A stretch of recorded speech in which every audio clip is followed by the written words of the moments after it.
Spaceboy and Surlana are out exploring the universe tonight. Enjoy this best of SBU with guest Preston Dennett. 5-second tone followed by a 1-second pause. You are listening to Spaceboy Universe. Okay, gang, let's go.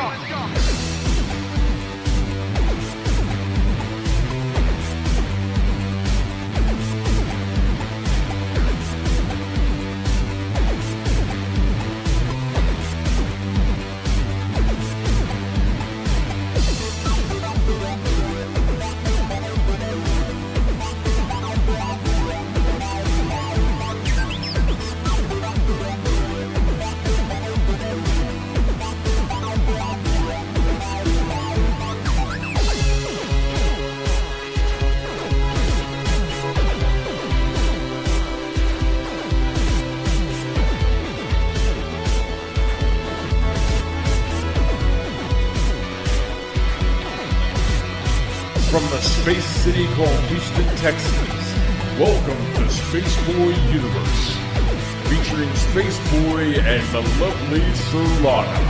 So strap in and prepare for launch sequence.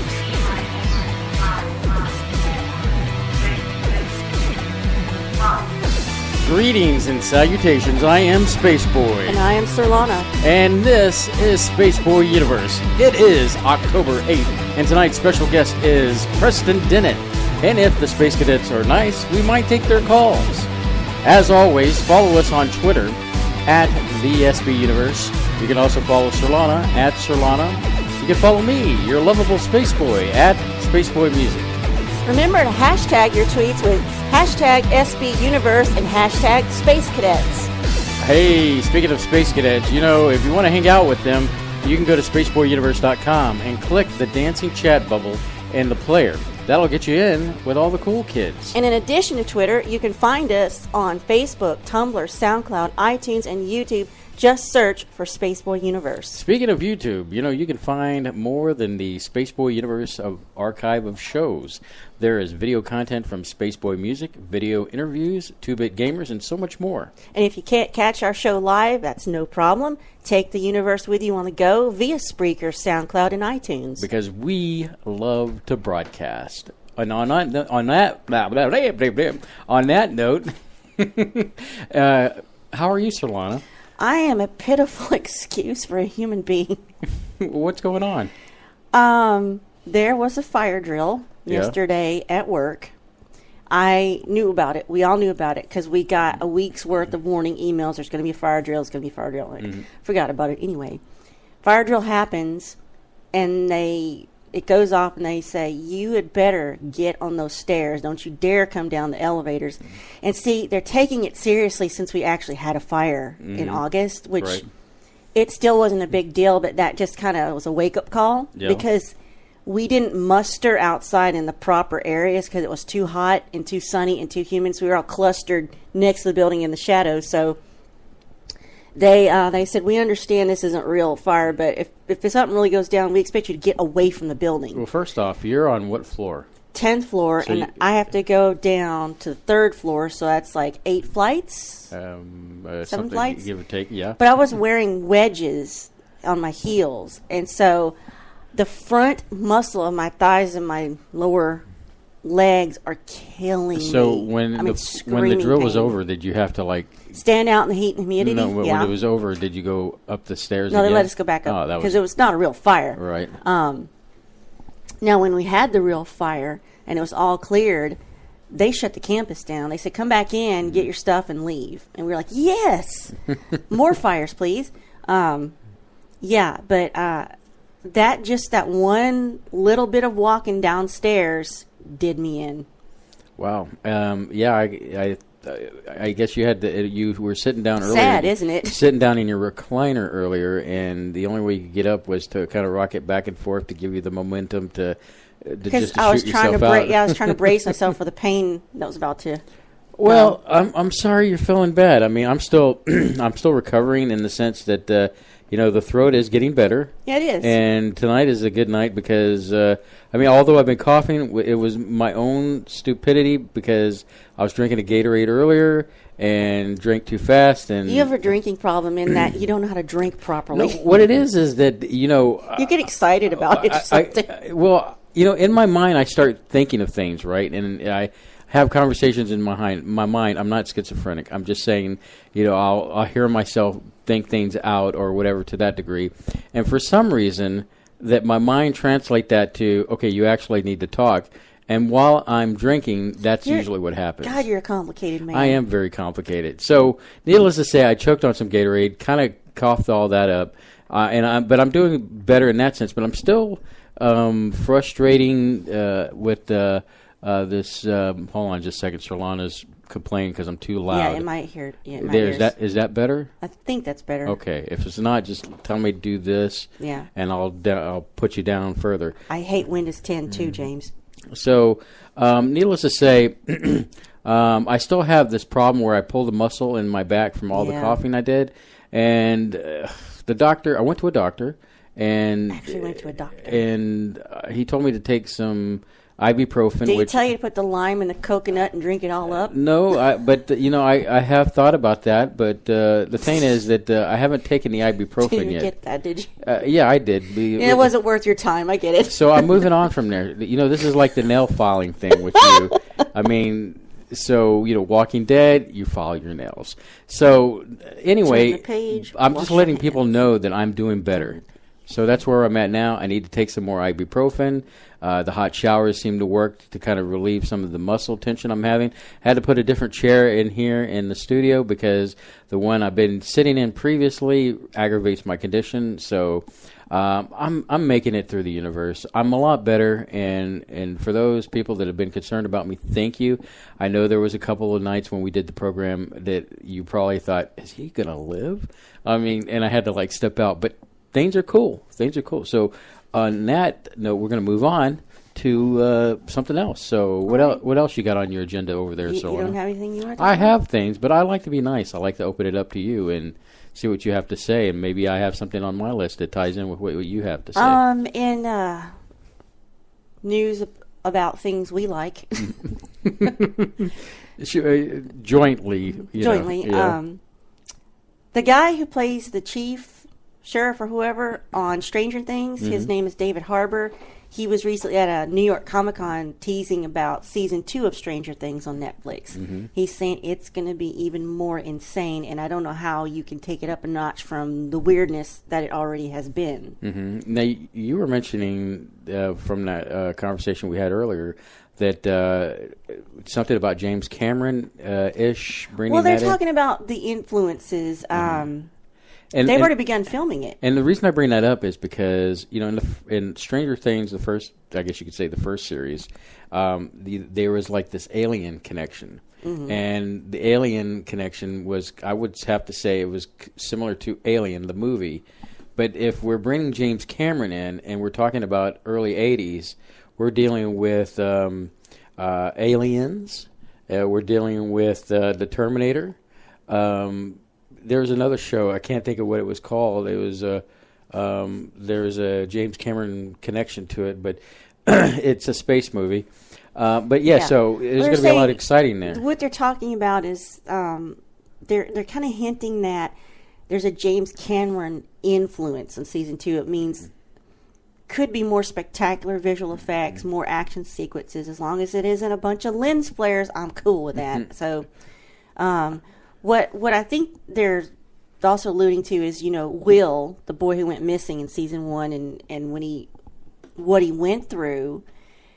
I'm thinking that's got to have changed him forever. He's just a little boy. I mean, that's like his childhood innocence has got to be gone. As far as the wonder and innocence of the world, he can no longer see it as a naive, innocent child. He's been through too much.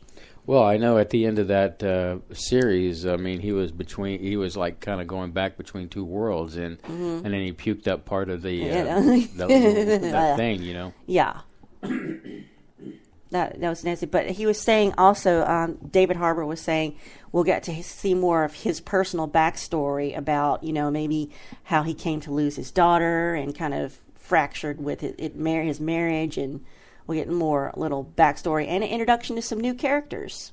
And maybe a glimpse into where has Eleven gone. Is she still around? I mean, that will be interesting to see season 2. I mean, it was awesome. It was a great show, wasn't it? Mm-hmm. And so I was surprised. It left me wanting more, and which is great about Netflix. I love Netflix. They're gonna bring that season 2 to us, I guess, as quickly as they can. Speaking of other shows, the show that I've been kind of following is Bruce Campbell's Ash versus the Evil Dead, and I guess it's that time of the year where these shows are coming back, and it was great to see Bruce Campbell again. I've always been a big fan of his, and so he is hoping that his show goes for at least 5 seasons, and I don't see any reason why Stars wouldn't do 5 seasons of this particular show. And so yeah, if you're a Bruce Campbell fan, and you're a fan of the I guess the Evil Dead's world, if you will, then you should definitely check it out. It's on Stars, and you can definitely check that out if you have a Stars account on Amazon. That's where we usually do it. So that's pretty cool. Now, going from that, because Bruce Campbell's such a dynamic actor in this show, and he's kind of clowns around. Did you hear about the clowns that I guess tried to freak out somebody recently? There's a lot of clown stuff in the news. It's hard to sort it all out. Well, this one was pretty interesting because these clowns came up to this guy's house, and he said, "You need to get out of here. I'm not going to tell you again." And so they kind of just came closer to his house. So he went inside and got a rifle. And as is his right to do. Yes, and he discharged the rifle. And, of course, those clowns got out. It's kind of funny to say it. Those clowns got out of there. They got out. They were smart clowns. They left. Now, what I found interesting about this, the police came, and because he's in the city limits, it's against the law to discharge a weapon. And so... Where was this at? I think it was somewhere here in Texas. But I think the police decided not to press any charges because of the situation. And so... Don't we have a protect your castle law here? We do, but the clowns would have had to go into the house, and I see. They weren't a threat on his property. Yeah, once you go into the house, I think that's when you have the castle doctrine, where it sounds if like somebody breaks into your house, you have the right to protect yourself. To protect yourself under any means you can take once they're in your house. Right. That's here in Texas. I don't know. You'll have to check your laws state to state, but. We... Heaven help you if you break into someone's house here. Not that you should be doing that anyway. Yeah, because robbery's bad. Yeah. I've even stopped wearing bright red lipstick on the off chance, I might be a target because I have dyed my hair a reddish bright color. Oh, so. I was like, where in the heck are you going? Yeah, I don't want to take any chances, and I try not to have my makeup so pale. You don't look like a clown. Every time I dye my hair, I come in there and I say, "Babe, you tell me if I look like a clown, wouldn't you?" And you're like, "No." You are not a clown. You may be evil sometimes, like the characters from The Evil Dead, but first you complain I talk in lawyer speak. You've been complaining about that all day. Yes, well, you do. You do talk in lawyer speak. Do you want to explain that to the audience? No, because I have no idea what you're talking about. Here's the deal. I'll have a conversation with Surlana, and I'll ask her a question. And she'll answer it truthfully, but it's like, instead of giving me the direct answer, she gives me some kind of other answer. For example, I bought tea today. I bought 2 jugs of tea. And so she asked me, I guess you asked me if I got tea. And I said, I didn't get 1 jug of tea. The reality is I got 2 jugs of tea, but I said it in a way where it sounded like I didn't get any tea. Well, I picked up on your Well, the thing was, I said it that way to prove a point that you talk in that way, and I don't know if you do it to be mean at me. Basically, you want the shortest route to the truth. Just tell me what. Okay, if we have 2 donuts on the table, tell me we have 2 donuts on the table. He wants a nice, boring, predictable life. I would no. I would rather focus on other things that are more complex than to have to think. Okay, well now I've got to go back to the store and buy something else versus, okay, oh yes, you got that and then some. And I think you enjoy pulling the strings on me, so to speak. Well, I gotta have mine at some time. It can't all be your way. No, well, you do it all the time, and it's so frustrating. And so I've called this lawyer talk because technically she is telling the truth, but she's not giving you the whole facts so that she can win her case. Whatever, man. I don't know what to... All right, so as we move on, let's talk about something nice here for a second.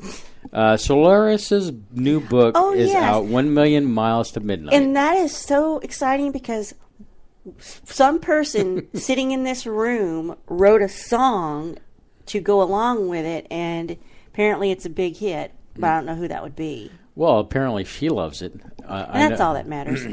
Our good friend Tina Marie at K-Core likes the song too as well. She's played it on her show and from the other day, I guess Friday, and then her show tonight. She's going to play it again. So I would say that's a big, hey, I like the fact that we were having conversations back and forth with her. She said that, did you read the book already? And we got it today finally, but I've been working on this one piece of music for over the past week. And I get the impression that, the way she was coming across was that I really encapsulated the vision of her book, which in the is song. Interesting because we didn't have the book. We didn't read the book. The only thing I did, I saw the cover, and if you see the artwork for the song that's out there, then you see how it kind of ties in both back ways and forward. And we're real happy that we were able to provide that to her.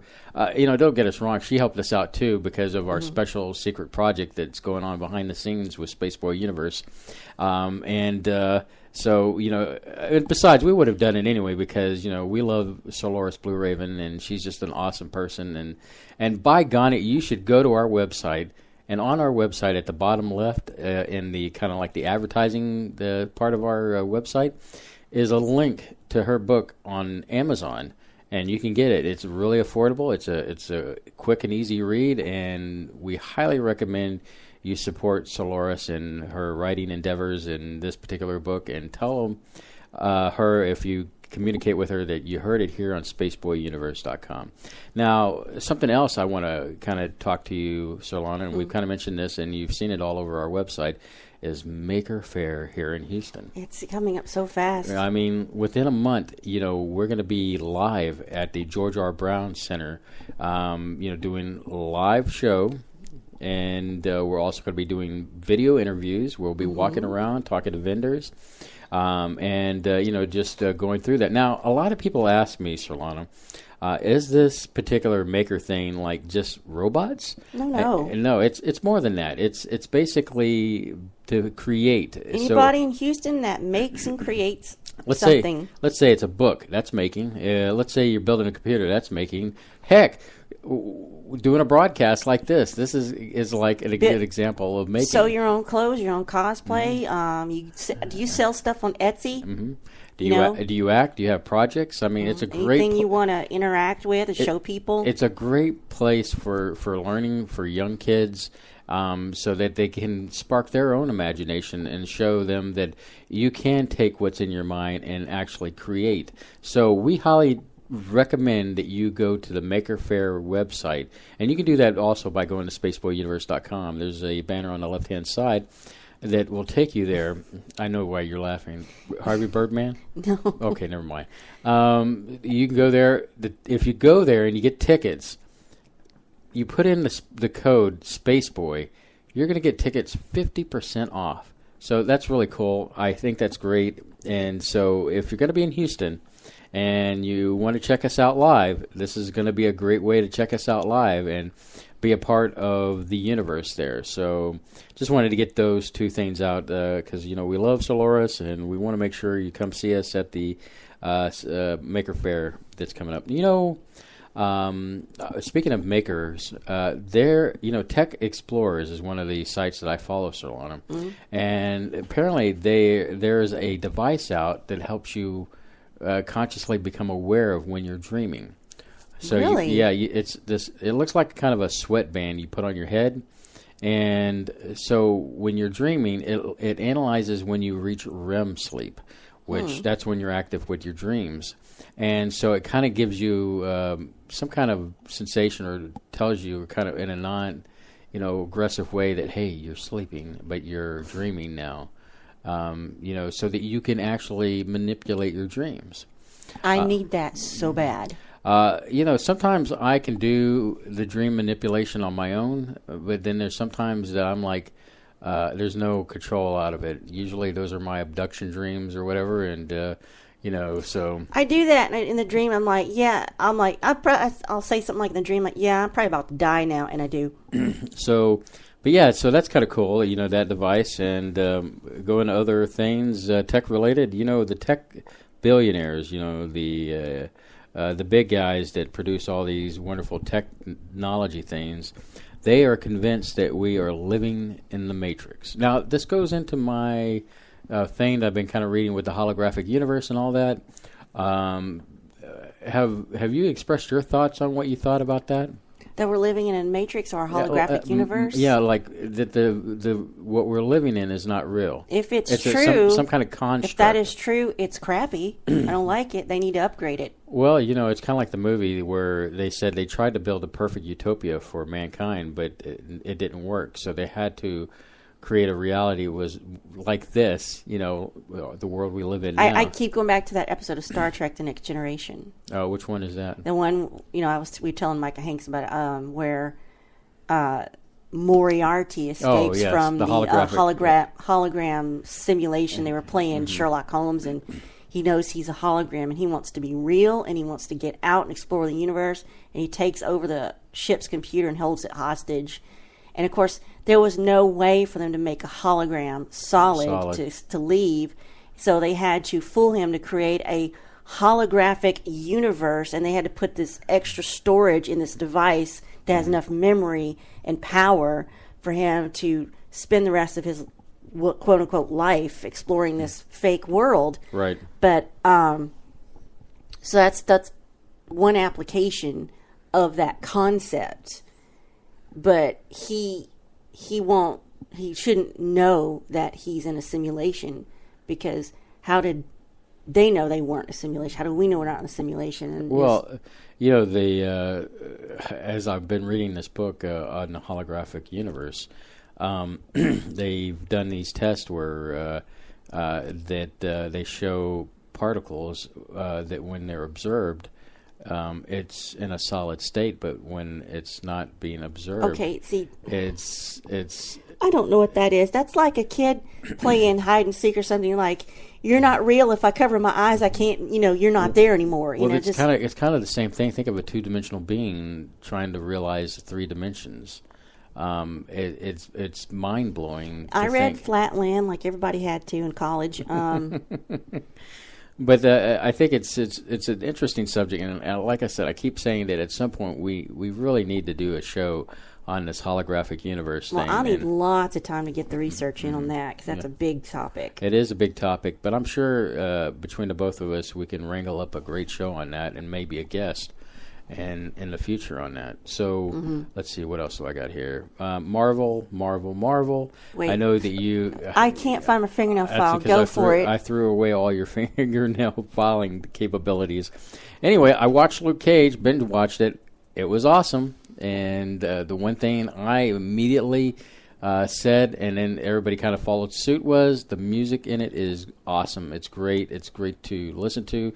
They got these live acts that are through the show that you can pick them up. I guess there's a Spotify list where you can actually listen to some of the musicians. And but if you get a chance to watch it, you should watch it. So that you got the Luke Cage. It's a whole great thing that I guess Marvel's doing with Netflix, and so with that going out, I can't think of the something Fist is the next one that's supposed to be coming out. Iron Fist, yes. Duh, I can't believe I forgot that. At least I didn't call it Gene Hackman. So yeah, that's going to be coming up next. A lot of kung fu action, and so that'll be fun. And then at some point, all of these, different superheroes that we've seen on Marvel will team up and become the Defenders, kind of like the Avengers, but the Defenders. And so, but yeah, it's definitely worth the watch. Luke Cage, it was great from beginning to end of season, and I highly recommend you check it out. Other great shows that are starting back up, I haven't gotten a chance to look at yet, and that would be The Flash, and The Arrow. Those seasons are up, and I think The Flash has already premiered the first episode, so I haven't got a chance to see that. So speaking of other shows or related to shows, Monopoly has come out with a Rick and Morty Yeah, version. I'd like to see that. It looks pretty cool. It has the the player pieces. It has Rick's space shuttle or spaceship thing. Oh, that's cool. It has the portal gun, and so I will have to hunt that down and check it. I know you don't like Monopoly, but No, I mean, I'd like to see it. yeah, I think you might be interested to play that. What else do I got before we take the break? Oh, recently I was reading an article. I just throw this out there and see what the Space Cadets said. A man and a woman had a baby at a hospital, and the hospital charged the dad $40 to hold his baby. What? Yeah, I know. Isn't that crazy? Okay, you get the bill at the, thank you, get you out of the hospital, here's the bill, pay it. Well, apparently one of the line items was the dad was charged $40 for holding his newborn child. Can you believe that? I know the insurance isn't going to cover it, but the idea of you're charging me to hold my own child? Yeah, it's your property. I mean, so to speak. So to speak, yes. I mean, you birthed that kid into the universe. I mean, you're going to be taking responsibility for it. But I just thought it was like, what? What is the? So they're paying for the act of pulling it out and handing it over? No, I guess well, that is normal stuff. They pull the baby out, and I guess they put the baby in a thing. Incubator, but whatever. I've never heard. Well, sometimes they'll give the baby to the mom, and then dad be right there, kind of like hey, look, I'm crying because we had to do an extra step and give it to another person. But after they, I guess, snip the cord and everything, and then they let the daddy hold the baby, that was a charge. So I think that's a ridiculous. That is a crime. That's a ripoff. I think that. I mean, it's greedy. That phrase. So anything else you want to add? I mean, we've got a few more minutes. You're shaking your head. I did, but I lost the link. All It's right, gone. so Walking Dead, people. I guess you know that the Comic-Con up in New York, there was a panel, and they were talking about, they played a video of, I guess, who was going to be killed. Of course, they show the video, and all it shows is somebody, like, beaten to death, and they don't really show to where you could tell who it is. But if you watched the show and saw who was in the lineup, I imagine you could match up the clothing versus who was possibly killed. Now, I'm going to say this, and this is going to be a spoiler. I'm kind of leaning toward Maggie because that would be a pretty dreadful death because they'd be killing her and the baby. Now, I've also heard an extended thing that they might be cutting Rick's hand off. Now, if you read the graphic novel, early on, the governor was the original one that cut his hand off, but it looks like they might be cutting his hand off now. But these are all rumors, possible spoilers. All I know is we're in October, and soon enough, we're going to have Walking Dead. So that'll be fun to watch if you're into that kind of thing, which Surlana is not. So, Surlana, I'm about to play the break music. What you doing over there? I just wrote on a card, zombies are boring, #The Walking Dull. There are people out there that are going to disagree with you. That's fine. It'd be a boring world if we all agreed about zombies. You know what? We need to take this break, Surlana, Let's so that do we it. can bring our guest in. And when we come back, we will have Preston Dennett. So stay tuned and don't go anywhere. I'm from another planet.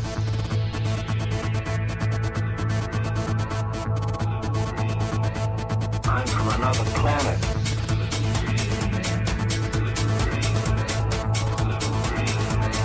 Can you hear me?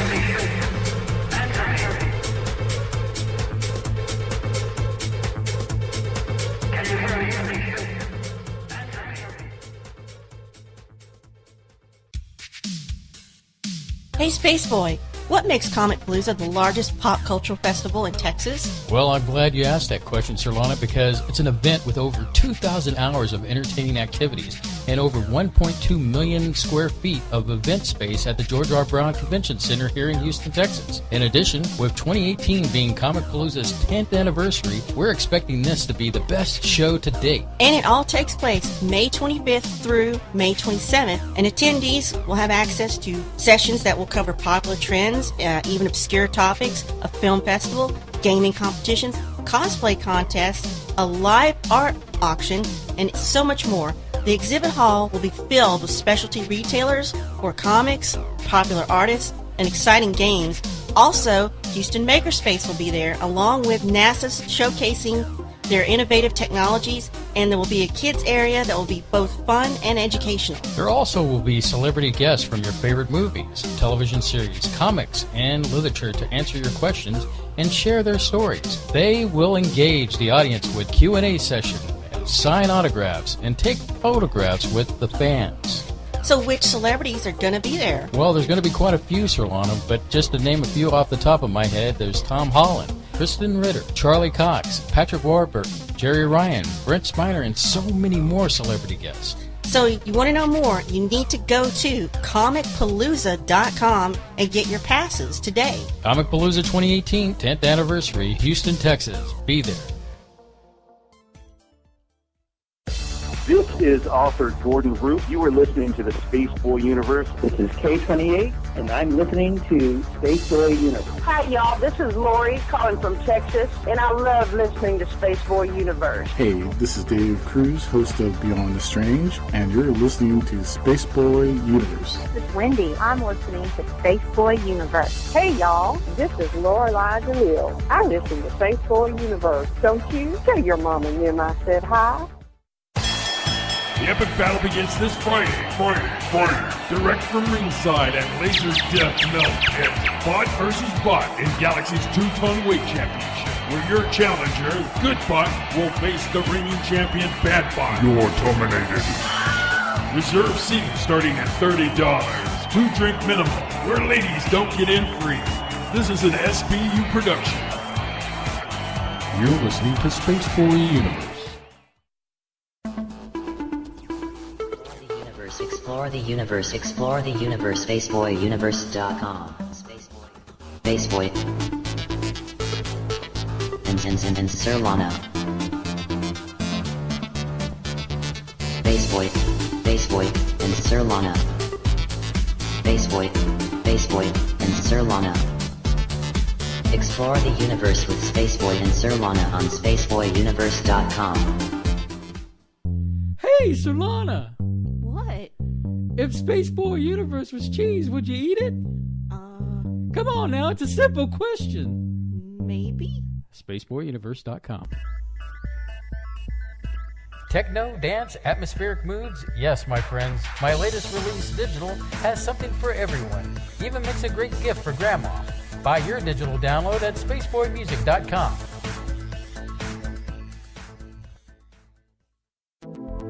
Greetings, Space Cadets. Let's see what's in the sky tonight in the Spaceboy Universe. Tonight, in the eastern sky, we have Spaceboy Universe rising above the horizon in glorious splendor. And in the west, we can see Surlanus Majoris, which is visible at 9 p.m. Central Standard Time, just below the K28 belt. So keep your eyes on the sky and listen to Spaceboy Universe.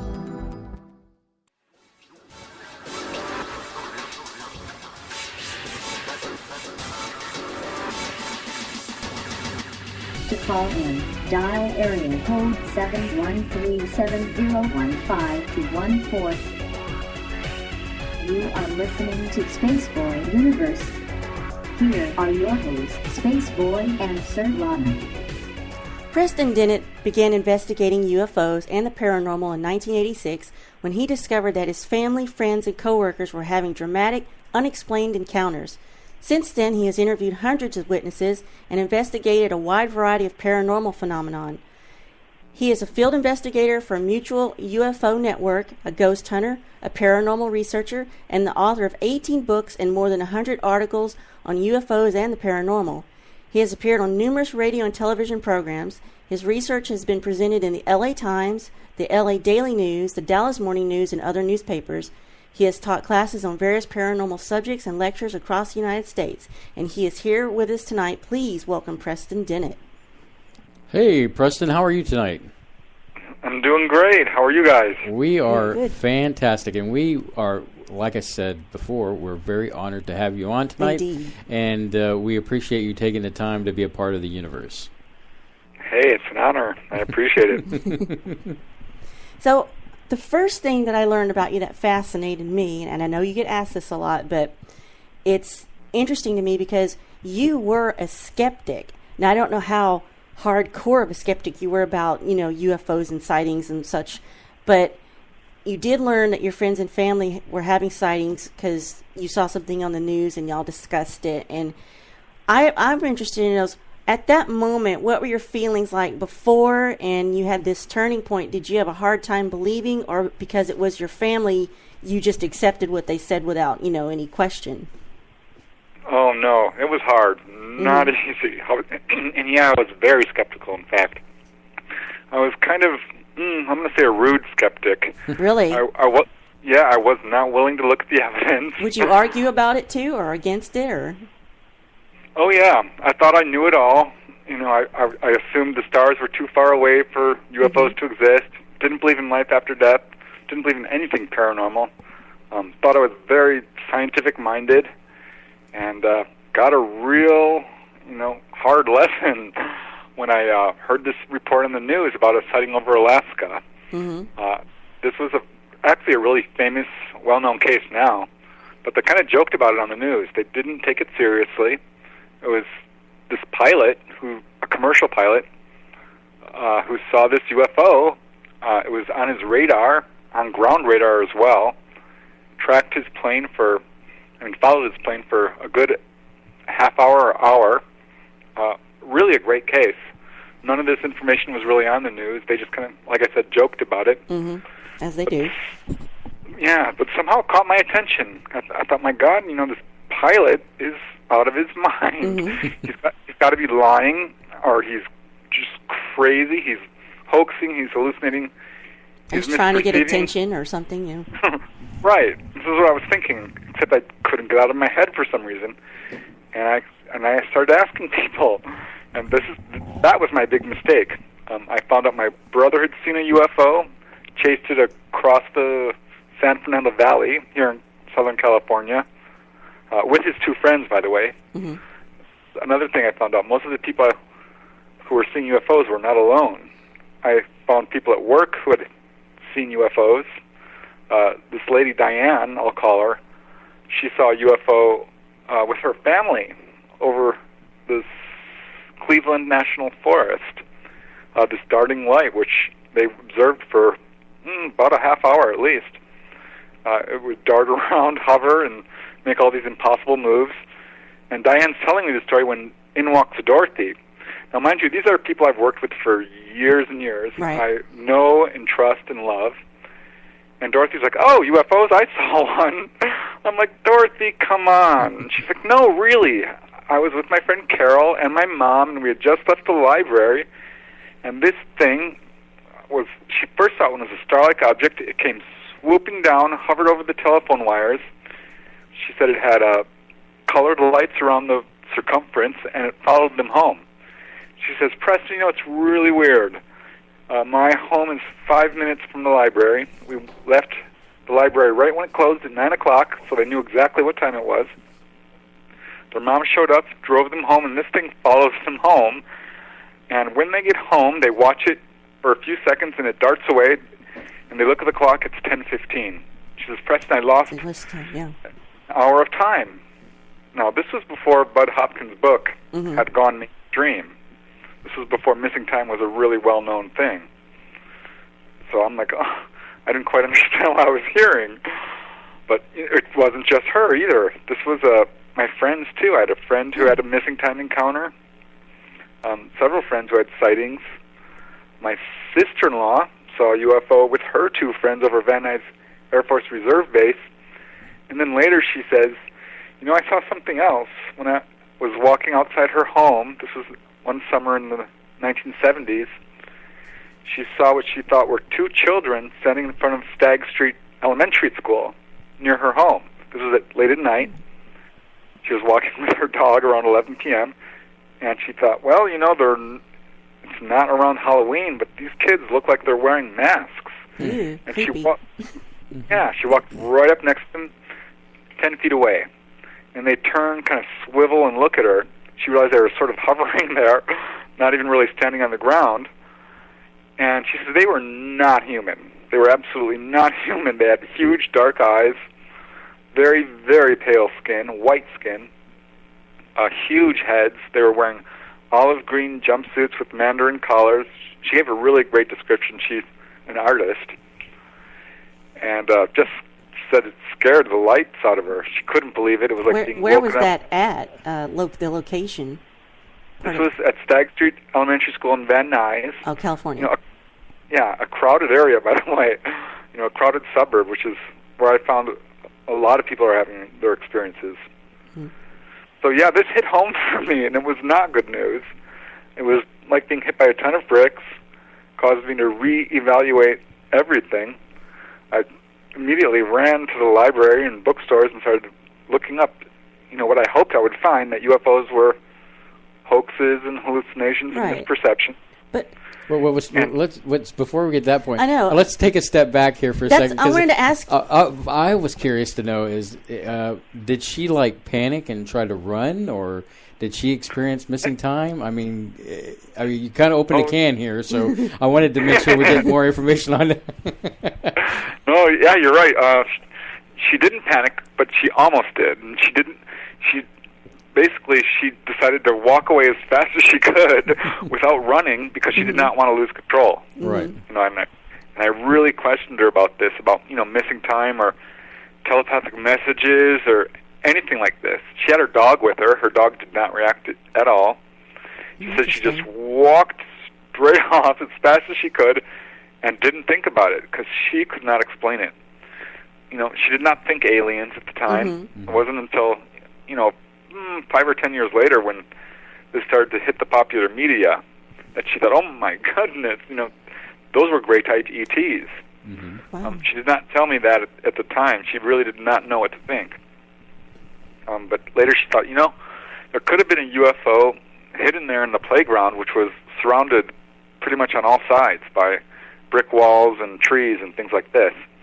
But she saw no UFO, only these two very short figures. It could have been phased out or something, and we couldn't see it in this plane. In this plane, they were maybe camouflaged with their way of doing it. But it seems like to me, from what you're saying, okay, you're a skeptic, but all your friends, family, and coworkers have had these sightings and encounters, but didn't tell you. It's like they had these secrets. Did you get the feeling they kept it from you because they knew you were a hardcore skeptic? Yeah, I asked them because I was scandalized. I mean, I thought to myself, you guys are lying to me. Don't you love me? Yeah, I'm trying to imagine the how you felt when you're like, oh yeah, all this stuff happens, and they sound like they're kind of nonchalant about it by that time they get to tell you. And no, I found out they hadn't told anybody. Oh. She had not told her husband. My other sister-in-law also had encounters with ETs and had not told her husband. A lot of these people were keeping this absolutely secret from everybody. Okay. So, not just you? you?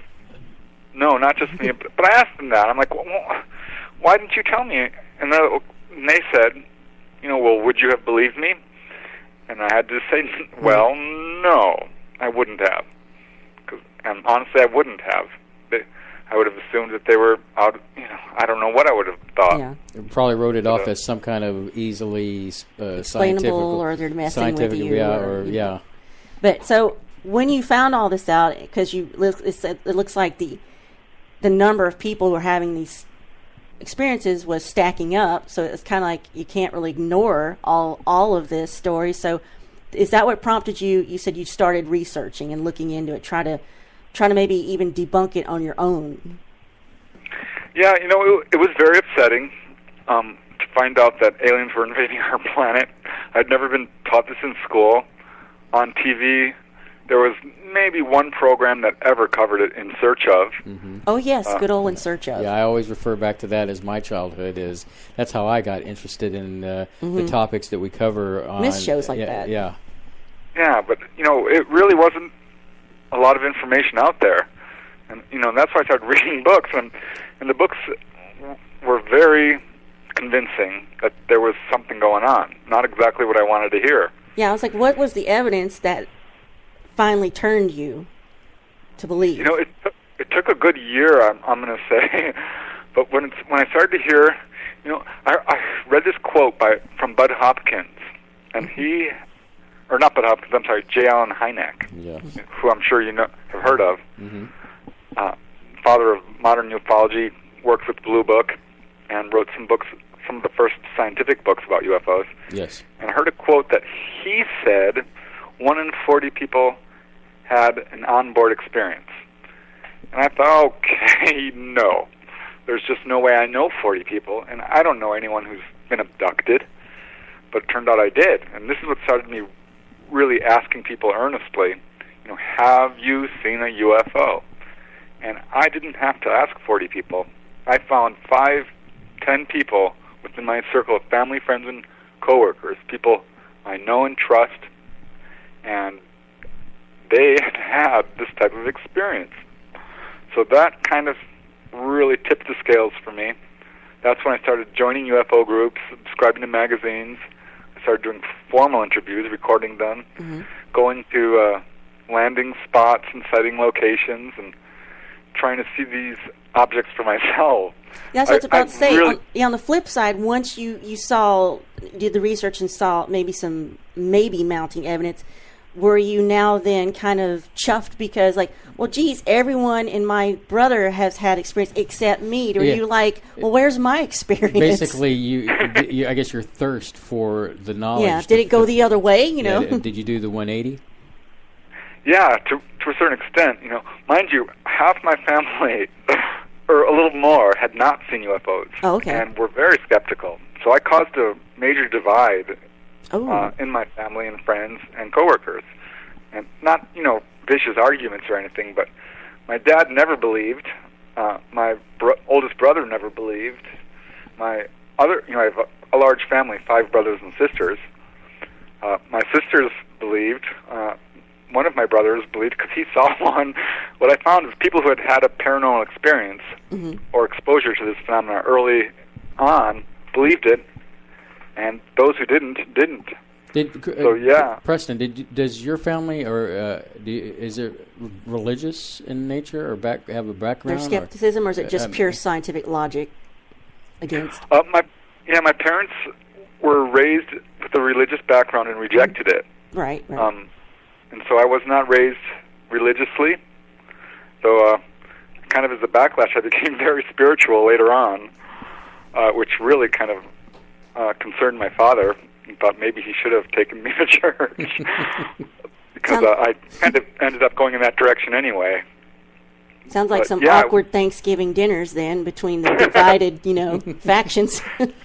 Yeah, I learned not to bring it up. I could clear a room, but I'm. Oh my goodness! It's really funny. People would profess their skepticism, and they'd come up to me later and say, I had this thing happen, and I started becoming this clearinghouse for UFO encounters that people didn't want to talk about. Yeah, that's UFOs. Like you're like the father confessor of UFO experiences that people wouldn't tell others, Seriously. I was like, when did it start? You got to be the guy that they go to confess these things to.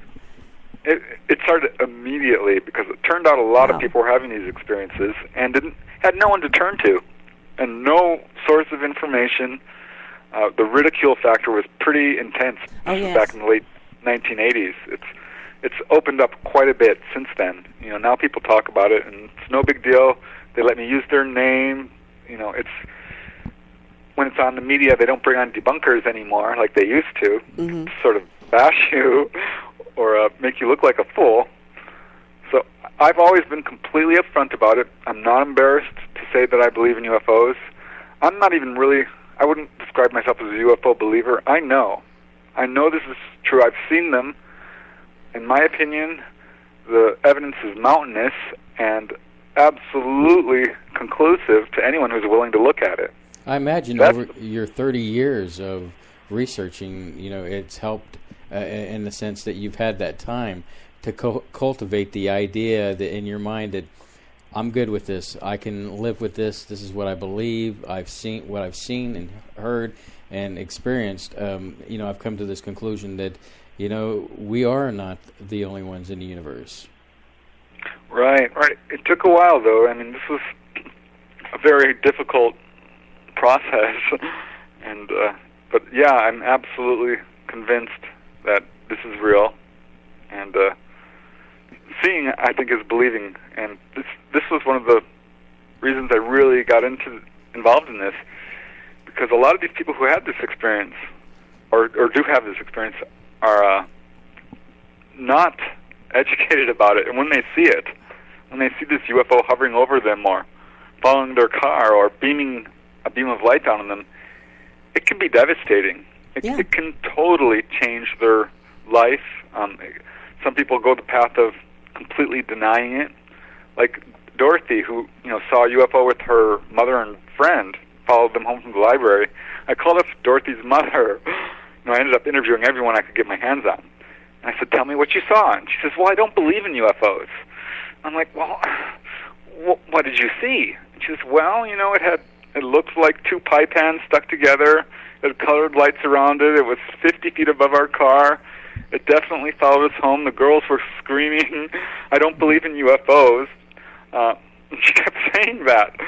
She says, "But it was totally silent, and I don't know what it was." And so she had a real difficult time with it as well. So it's like, I saw something, but I don't believe it because I didn't believe it already. It's like they're contradicting themselves because they can't process the experience.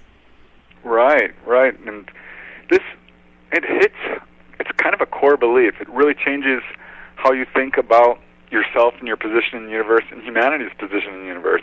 And for that matter, it's not just UFOs, it's levitation. It's walking through walls. It's telepathy, and it goes channeling. And Bigfoot's going to creep in there, and soon you're talking about ghosts. And I went off the deep end as far as some of the members of my family are concerned. Now they've all come around. I'm happy to say every single one of them has come around. So, but it was a long journey. So when you started researching and you started getting into it,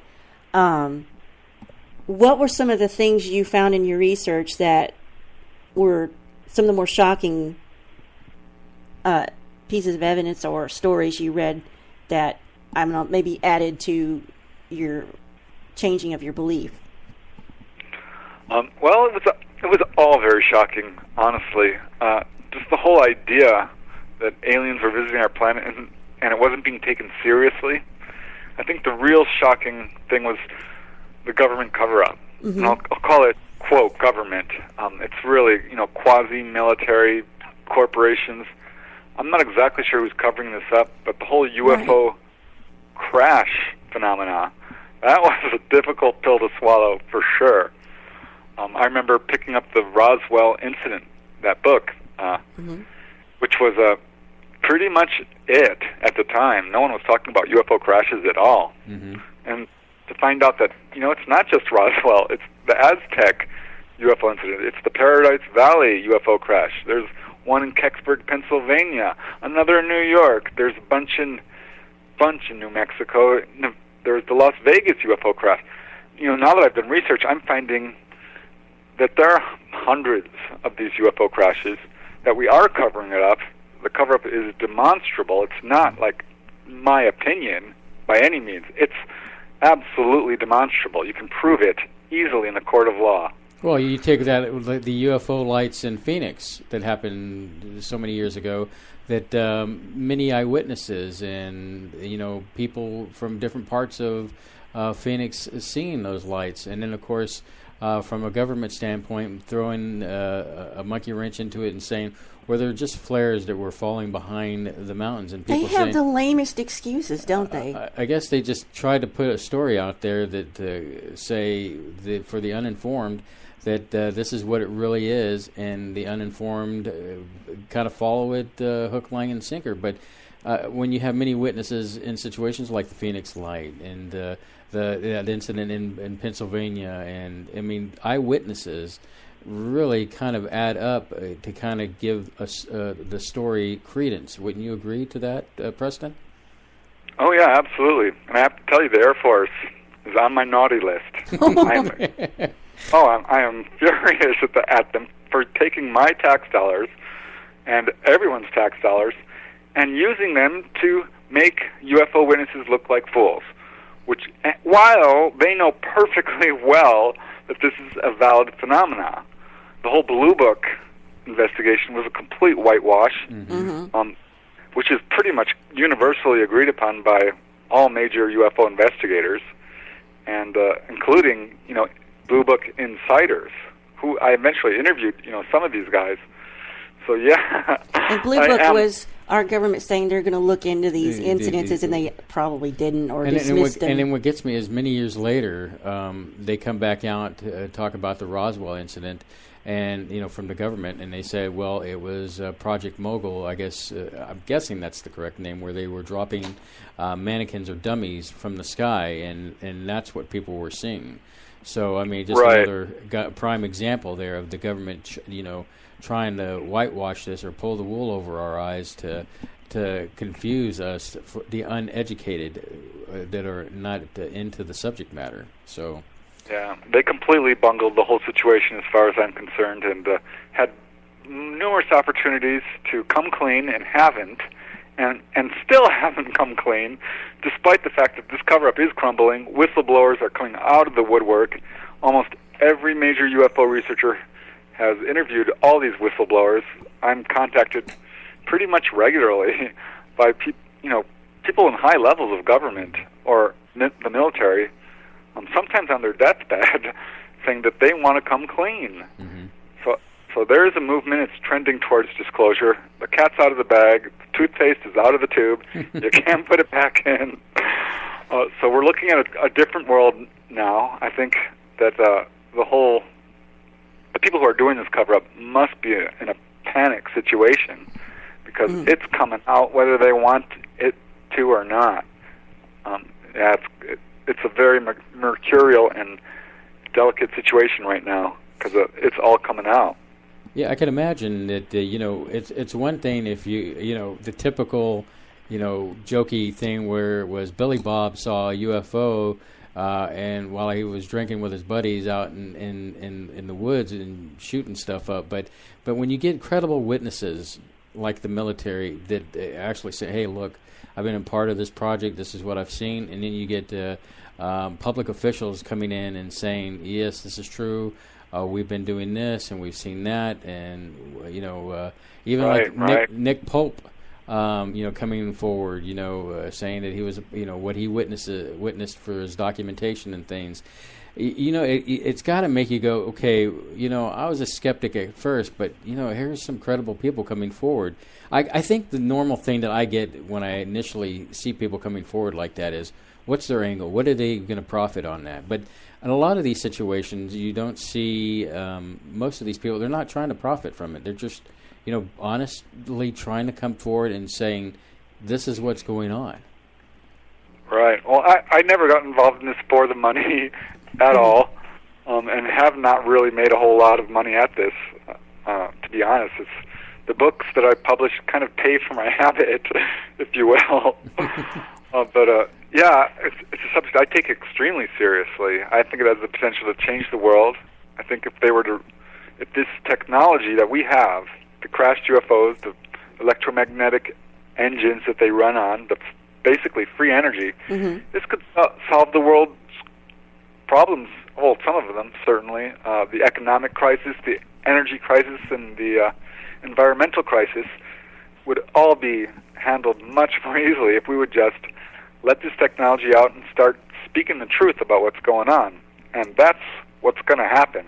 I'm fully convinced. That's what I think the ETs themselves are pushing a disclosure agenda, as evidenced by the Phoenix Lights, by Gulf Breeze and Hudson Valley and the Topanga Canyon UFO wave and the Belgian wave and Wittsville, Virginia. I can go on. Well, we'll get into some of that Yeah, in a minute. in fact, we're going to take our top of the hour break, Preston. So if you got a beverage there, go ahead and sip it. And you're listening to Spaceboy Universe with Spaceboy and Surlana. And our special guest tonight is Preston Dennett. So don't touch that dial.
You are listening to Spaceboy Universe.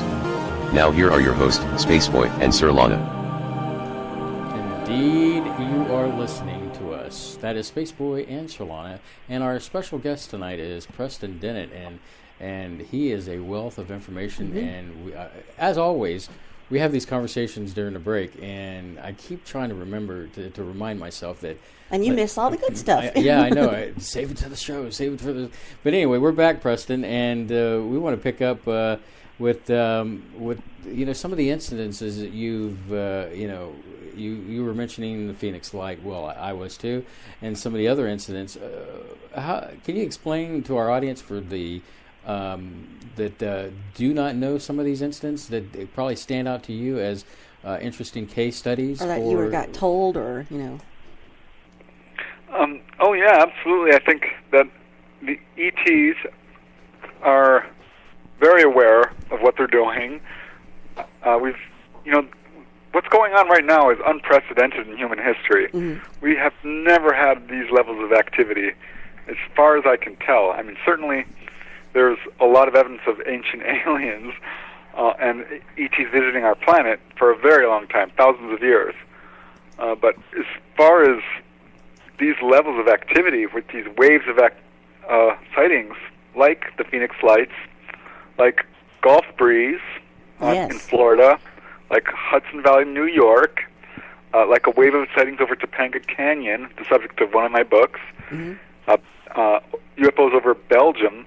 These are waves of activity in which I think the ETs are putting on what amounts to a publicity campaign, sort of announcing their presence, and saying we're here.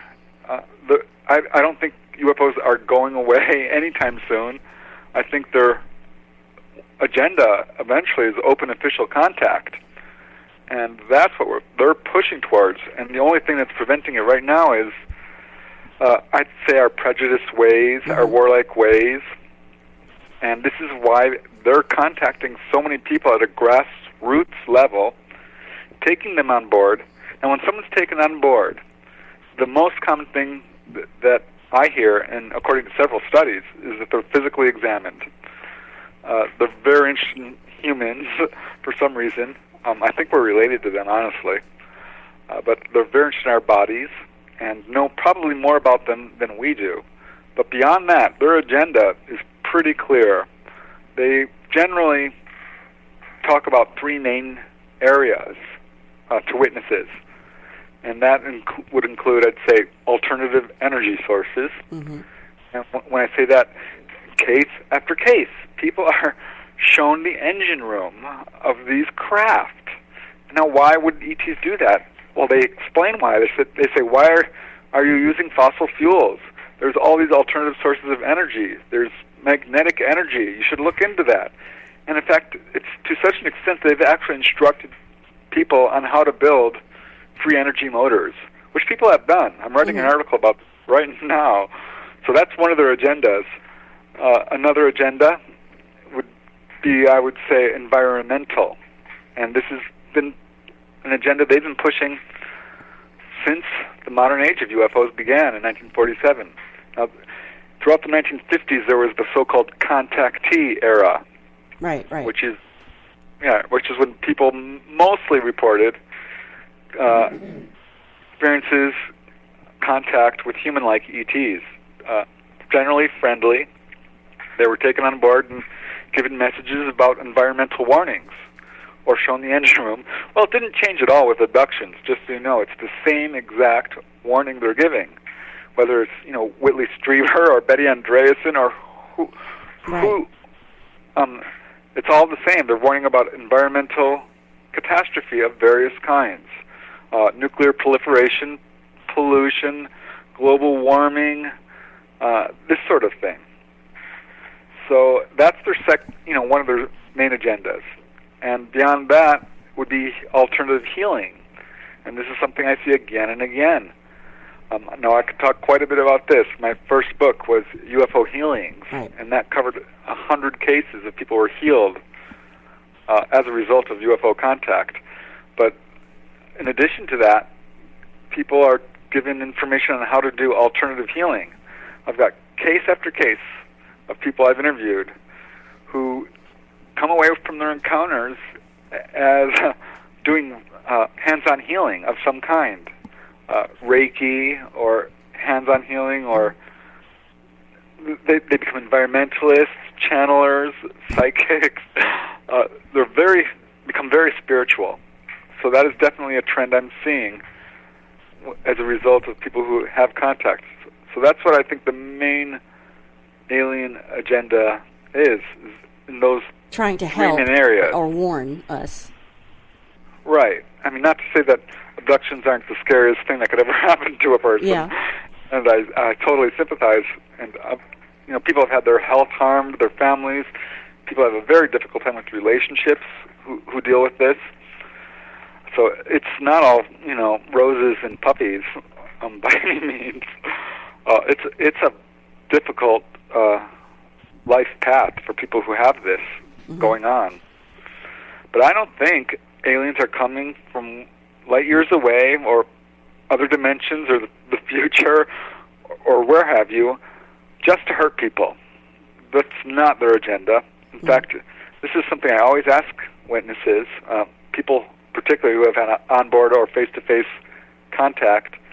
Do you think the ETs are evil? Would you stop your encounters if you could?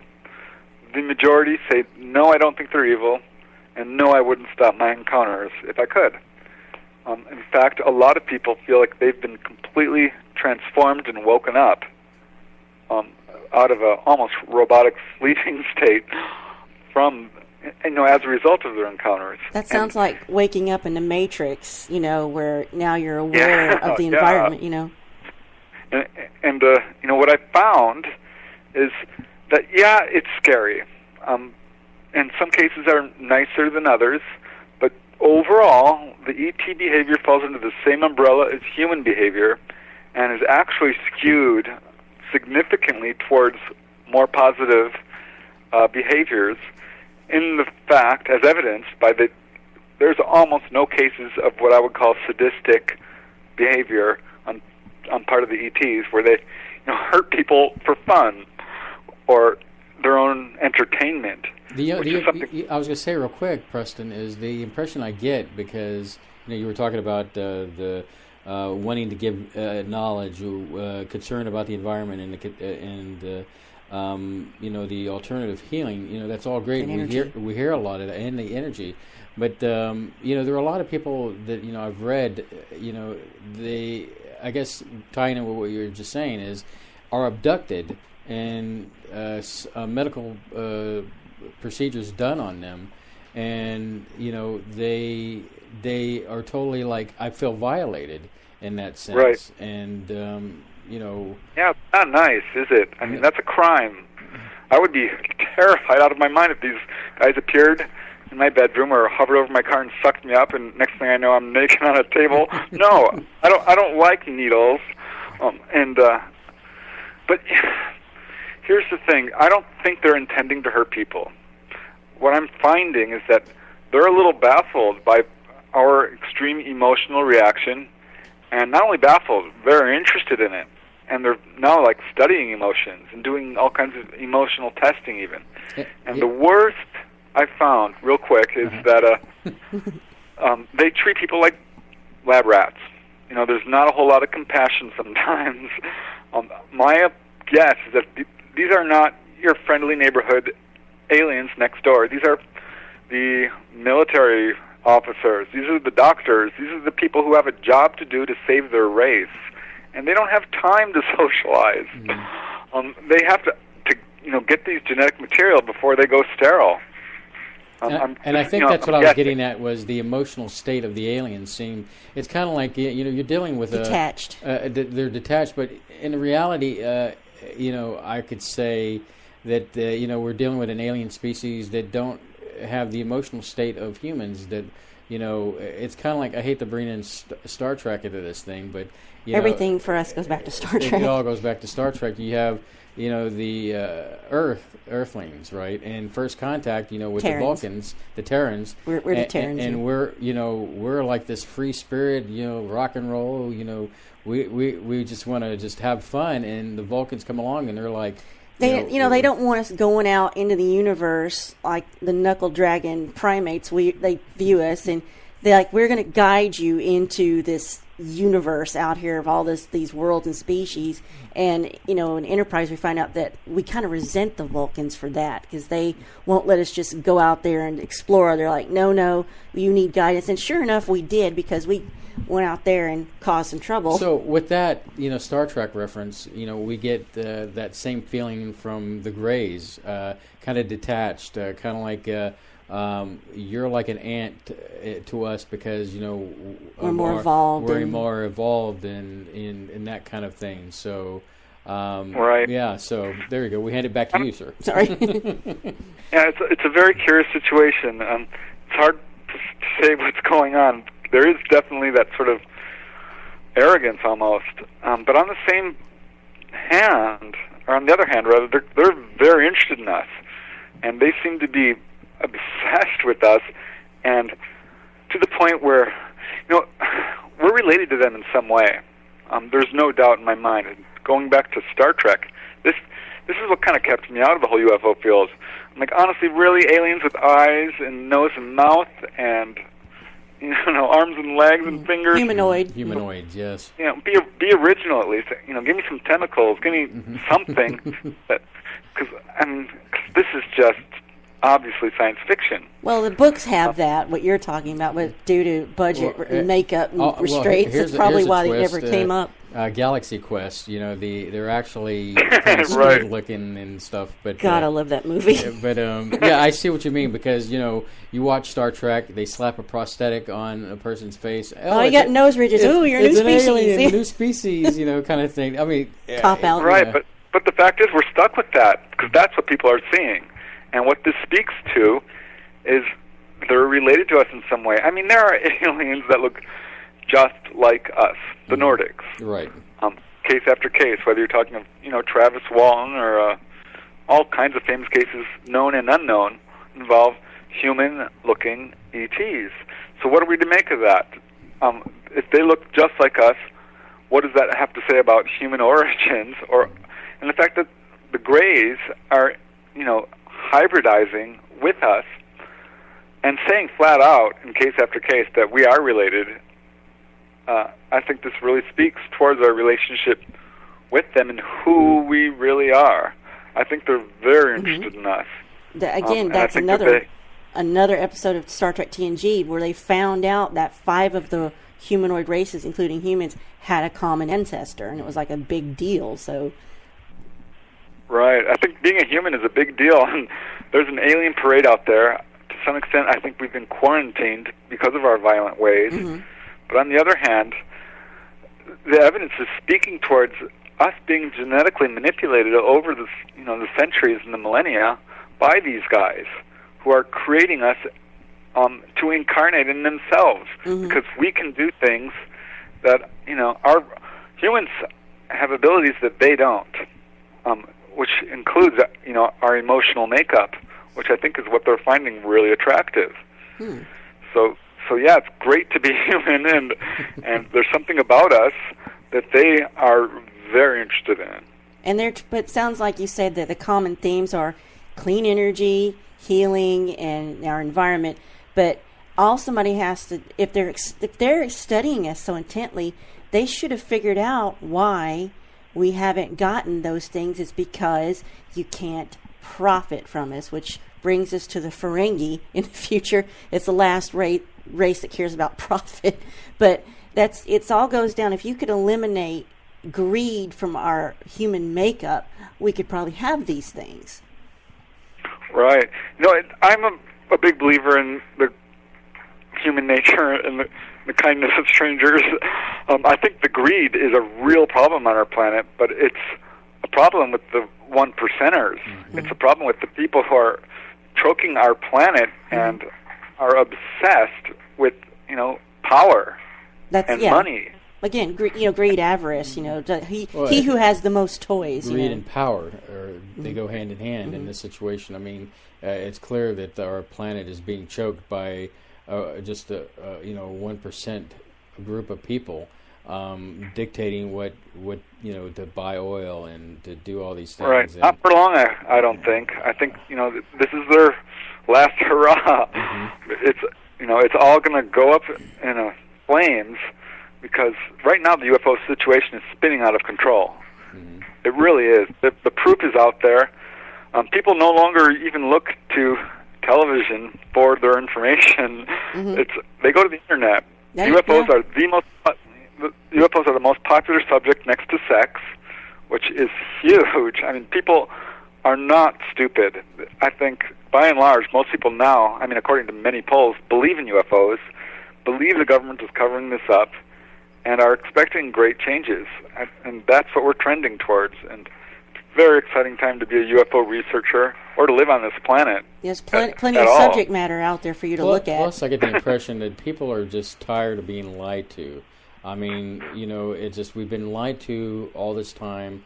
I think if you go back, I think there's been some reports where, we can't bring this to the public because they can't handle it. Well, I think we're at a point where we've been so saturated with alien type thing in pop culture. Well, if we can get through this election, we can handle anything. Yeah, we definitely have been saturated this. I remember once I was at my friend's house. This was actually years back in San Diego, and the neighbor kid walks in, and he says, "Oh, I'm going to go to Area 51 and shoot some aliens," and he runs off. And I looked at my friend John. I'm like, "Oh my God, what is he talking about?" I mean, he's 10 years old. He's like, "Oh, don't worry, that's just a arcade down the street." I'm like, "Oh, okay." You're like, where did he learn that from? But the point is, it's in advertising. It's in science fiction. It's the most popular trope, aliens visiting us. It's all over TV. The best-selling films of all times almost always have aliens in them. So, yeah, this is definitely a subject that's being pushed by the forces that be, whether they're the aliens themselves, the enlightened masters, who are, kind of, I think, at the top of the hierarchy here, whether it's the public at large or the government or the secret government. The age of aliens and extraterrestrials is here, and it's time people accept it because it's going to change our planet drastically, and is. Well, I've discussed this before with Surlana that, we're due for a new type of revolution, like the industrial evolution, space age, Bronze Age, all those. We're due for Enlightenment. Well, we've had the Age of Enlightenment, actually, Renaissance. I can imagine that the universal age, where the universe unravels itself, so we learn the mysteries of the universe. We're due for something like that. Wouldn't you agree with that, Preston? Yeah, I'm thinking it's going to involve UFOs and other things as well. Certainly not just that. But my guess is that Phoenix Lights is going to happen again over, maybe not Phoenix, but New York or wherever. It doesn't really matter. They're going to show up and they're going to stay there for 3 days. And they're going to go off and go over to... look what happened in Mexico City during the solar eclipse of, what was it, 1994 or something like that, 96, I forget. But in the 90s, when there was a total solar eclipse, I actually went down to Mexico and watched it. Did not see UFOs, but over Mexico City they did. And this object hovered for hours, and it was filmed by 50 different people in 50 different locations across the city and the state. So, they were able to triangulate this thing. They know all about it. There's no doubt. UFOs are treated completely different in Mexico as a result. Yeah, they seem to hang around Mexico longer, like you say, for in the air for the sightings, and longer than they seem to do here. Right. Well, this is, I think, part of their agenda to just get people used to them, one bit at a time. Let's face it, if they wanted to take over, they could have. They could have done it easily. Yeah, the alien invasion has already taken place. They're walking among us. It's saturated every aspect of our society, from technology to entertainment to whatever. So, yeah, I don't know. I'm obsessed with this subject. I haven't even had, an onboard experience or an abduction. I have had sightings. Right. But yeah, I'm all about the whole UFO. UFOs are here, definitely. So I'm interested also in, you've written several books about UFOs over this area, that area. But so would you say they don't make a mistake as far as where they're going to show up, or you would say they're very calculated on where they're going to be seen and when and how? Yeah, that's the feeling I get, and I think there's a lot of evidence to speak towards it, that when someone sees a UFO, it's not an accident. They're showing themselves on purpose. And when someone sees a UFO up close, within a couple of 100 feet, well, that's probably a little more than just a sighting, and may involve something they don't remember, or telepathic contact, or may signal that they've had contact prior. But yeah, I don't think that they're. I mean, it's also hard to understand. It's so pervasive. If you look at the MUFON, the Mutual UFO Network, or National UFO Reporting Center, Newfork in Washington State, they receive reports every single day. Not only one or two, but dozens. So that means that UFOs are always here. And when you take into account the fact that most people don't even report their sightings, and this is a question I always ask. I'm like, did you call the police? No. Did you call a UFO group? No. Did you tell anybody? No. And 1 out of 100 people, maybe, probably a little less, report their sightings. So when I say, 20 people report their sightings to Newport, well, you know what? It's 200. It's 2,000 people who had a sighting that night. So every day, thousands of people are seeing this stuff. Mm-hmm. At any given moment, there's an encounter happening right now. So, I mean, what does that say? I mean, there is a huge cover-up. There is a lack of awareness about the levels of activity going on, and all this is going to change. Do you say that the activity has increased over time? Like we're in the most saturated time of sightings and encounters, would you say? I would say, well, since 1947 at least. Yeah. I'm not sure entirely whether it's our awareness that is ramping up or the levels of activity, but probably both. Because if you look back to the 1800s and the 1700s and the 1600s, yeah, there are scattered sightings, and people certainly were recording astronomically miraculous phenomena of all kinds, but never was it said, it's aliens. It was always, astronomical, or maybe angelic, or even demonic. But right, the idea of that's how they could, make it make sense in their mind to make it demonic, Exactly. The idea of aliens wasn't popularized until well into the 20th century. Honestly, I mean, even when the great airship wave of the 1890s. Oh yeah. As you remember, with large blimp-like objects. Mostly, but some much more modern-looking ones as well. People did not say, these are aliens. They thought, oh, my gosh, it's someone from Cuba, or, from France, or some foreign country was the most popular explanation. And now it's ETs. And I think that's, I'm a big believer that these are ETs we're dealing with. I know if you talk to Jacques Vallée or John Keel or some other people, that there are alternative explanations, that maybe this is some paranormal phenomena that wears different masks depending on the culture or the time, or that they're demonic or angelic even. And certainly I've talked to very religious people who do believe that their experiences have to do with angels. But I always come back to the fact that theory after theory that revolve around us as an anthropocentric theory fall apart, and the theories that ring true are the ones that where we're not the center of the universe, and it doesn't revolve around us. And the fact is, if they're not aliens, then what does that make us? I mean, we cannot be the only beings in the entire universe. That doesn't make sense. So I'm a big believer that what we're dealing with is biological ETs from other planets.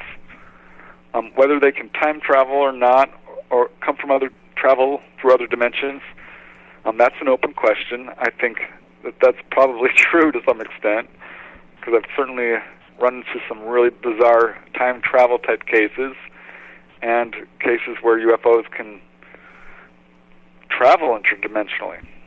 But I always say, we're interdimensional ourselves. I mean, we can go out of body. We have souls.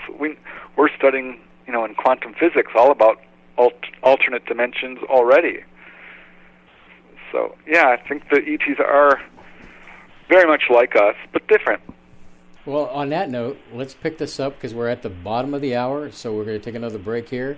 And you're listening to SpaceboyUniverse.com, And our special guest tonight is Preston Dennett, so don't go anywhere. In fact, get your beverage on, and we'll be back very shortly. You are listening to Spaceboy Universe on the PAUK Radio Network. Explore the universe with Spaceboy and Surlana.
You are listening to Spaceboy Universe. Now here are your hosts, Spaceboy and Surlana. Indeed. Spaceboy and Surlana here in the house. Whoop, whoop. Okay. We have Preston Don't get Dennett. crazy now. I'm sorry. It's just been a great evening, and we got to have it known that Preston Dennett is definitely having a good time, and we're having a good time with him. And so I guess we pick it back up, and I want to get into where some of these sightings, some of your book says UFOs over. But before I get to that, you mentioned that UFOs are attracted to certain areas like military bases and technological installations. Well, that makes sense to me. Of course they would be. That's where, bad things could happen, high tension wires maybe. But what I don't understand, as you say, is they're also attracted to graveyards. What could be the attraction there? Yeah, this shocked me. And I remember when I first kind of noticed this was when I read this book, UFOs over Virginia, and there was a chapter about Netkin Hill Cemetery, which was attracting so many UFOs that the residents there could predict sightings and were actually going there on UFO stakeouts and watching these things. Okay, now wait a minute here. UFO stakeouts. You know what this sounds like to me now? This sounds like Plan 9 from outer space. And oh gosh, it kind of threw me for a loop. It did, because these things were actually disturbing the graves. They were seeming to target newly dug graves, and that sent a chill down my spine. And I instantly remembered, freshly dead. Yeah, I instantly remembered that J. Allen Hynek had a case like this, and so did Raymond Fowler and Jim and Coral Lorenzen. And I thought, oh my God, I'm going to look into this. And I did, and I found 20 or 30 cases of UFOs hovering over cemeteries. And not only hovering, I mean landing. And cases involving humanoids. And this is across the United States and the world, France, South America, all over the place, Canada. And some of these graves were being disturbed in some way. And this is alarming to say the least, and bizarre and a little creepy. A good case from J. Allen Hynek's files was this couple went out to look at the newly fallen snow. They were going on a little driving by the local cemetery, and they noticed this huge cloud or fog or smoke over the cemetery, over the graveyard, and it was all localized and very strange. And there was lights, and as they got up there, they see that there's an object or something, and he gets out of his car and instantly becomes paralyzed. His arm is thrown to the roof of the car and sticks there. He can't move, and this object lifts up and darts away, at which point he can move. And my question is, well, why did they do that? This couple was approaching the cemetery. These guys were doing something in the cemetery that they did not want this couple to see. And after analyzing all these cases, this is the sort of thing that seemed to be going on again and again. They were hovering low over cemeteries, landing in cemeteries, targeting grave sites. The question is why, and I can only speculate, but my guess is that they're after genetic material. I can't imagine what else it would be. Or an autopsy of some kind. Well, right. I don't know. I was going to say, I buy into the DNA thing that you're talking about, Preston, because, I've read so many stories about, you got the hybrids, they're trying to get, the Greys get closer to a hybrid that's a lot like us, that have a lot of the attributes that we have, but it still remains, with that Gray DNA with them. So, yeah, I can imagine that would be probably part of the purpose to do that. Yeah, and let's remember, DNA is viable, after the human body dies. It can be identified for years and years and years, but it's viable stays alive for days following, corporeal death. So I'm guessing that's what they're doing. Scott Corrales, another major UFO researcher, also wrote an article about this at the same time I did, and covered a lot of the same cases, found some new ones that I didn't know about, and he speculated that perhaps they were gathering implants back from the recycling. ETs, which I hadn't thought of, and I thought, hey, you never know.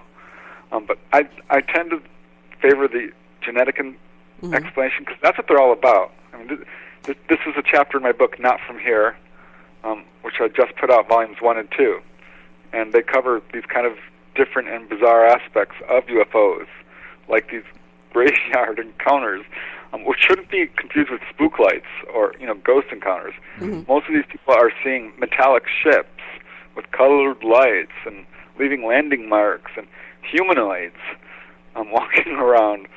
So I think, they're definitely interested in graveyards. That's one of the things they like to hover over, whether it's bodies of water or mines. That's another thing they hover over, or telephone wires, high-tension wires. But that's definitely, they're very attracted to graveyards. Yeah, but with the high-tension wires, I was wondering, is that something else I've heard is like they go fly into thunderstorms where there's lightning, like they're trying to get, I don't know if they're trying to get a recharge or something, or I mean maybe that's. I haven't heard that. That's interesting. I have, I've definitely heard the tension wires, and I've always wondered about it. And I think the popular theory is that they're siphoning electricity. But gosh, do they really need the electricity? Here's another explanation, and I'm just throwing this out there. UFOs have a tendency to affect electromagnetic instruments of all kinds. They stop cars, they fuzz up TVs and radios, and turn off or turn on street lights and things like this. But I've got a collection of cases, and this is one of the chapters in my book, Not From Here, Phone Call from an Alien. And now maybe this is what they're doing. Maybe they're listening in on our conversations. Maybe they're tapping our lines. Because there's a good dozen cases, or more, 20, where people have essentially received phone calls from what appears to be ETs. So basically, at this point, not only have to worry about the government tapping our lines, but I've got to worry about intergalactic aliens listening in onto our phone calls. I can only imagine. Yeah, I think it's definitely something to consider. Better watch what you say, I guess. I mean, more than one. But that's fascinating. So they're attracted to these certain types of places, and you've got many books like UFOs over. One of them that stands out in my mind is UFOs over Topanga Canyon, because I now have family very close to that, and I'm like, okay. So I don't know if the activity's still ongoing there, but I wonder if Topanga is because of its proximity to the ocean, and you say, a lot of these things might be operaing it's underwater. Interesting you bring that up, because we've had the issue with Point Dune, where there's been many sightings off that particular coastline, and of course there's not that much further up. You have a military base, and a little bit towards the south, you have this infamous thing that people have seen on Google, satellite of underwater structure of some kind. So so you want to tell us more about that? Yeah, something's going on there for sure. I grew up in Topanga Canyon for the most part. I mean, I moved there when I was 9 years old in the early 1970s, and lived there, until I was an adult, and never saw anything. And neither really did most of my family. But I've since then, interviewed hundreds of people who have, and have confirmed that it is, in fact, one of California's major hot spots. I've got the full range of encounters recorded in this one area, the Santa Monica Mountain Range, which runs, all along the coast there. The whole Santa Catalina Channel, this whole Southern California, Santa Monica Bay area is very active. And it's not only sightings, it's landings and abductions and objects moving in and out of the water. And when I first was researching this, I researched a wave of sightings over Topanga Canyon.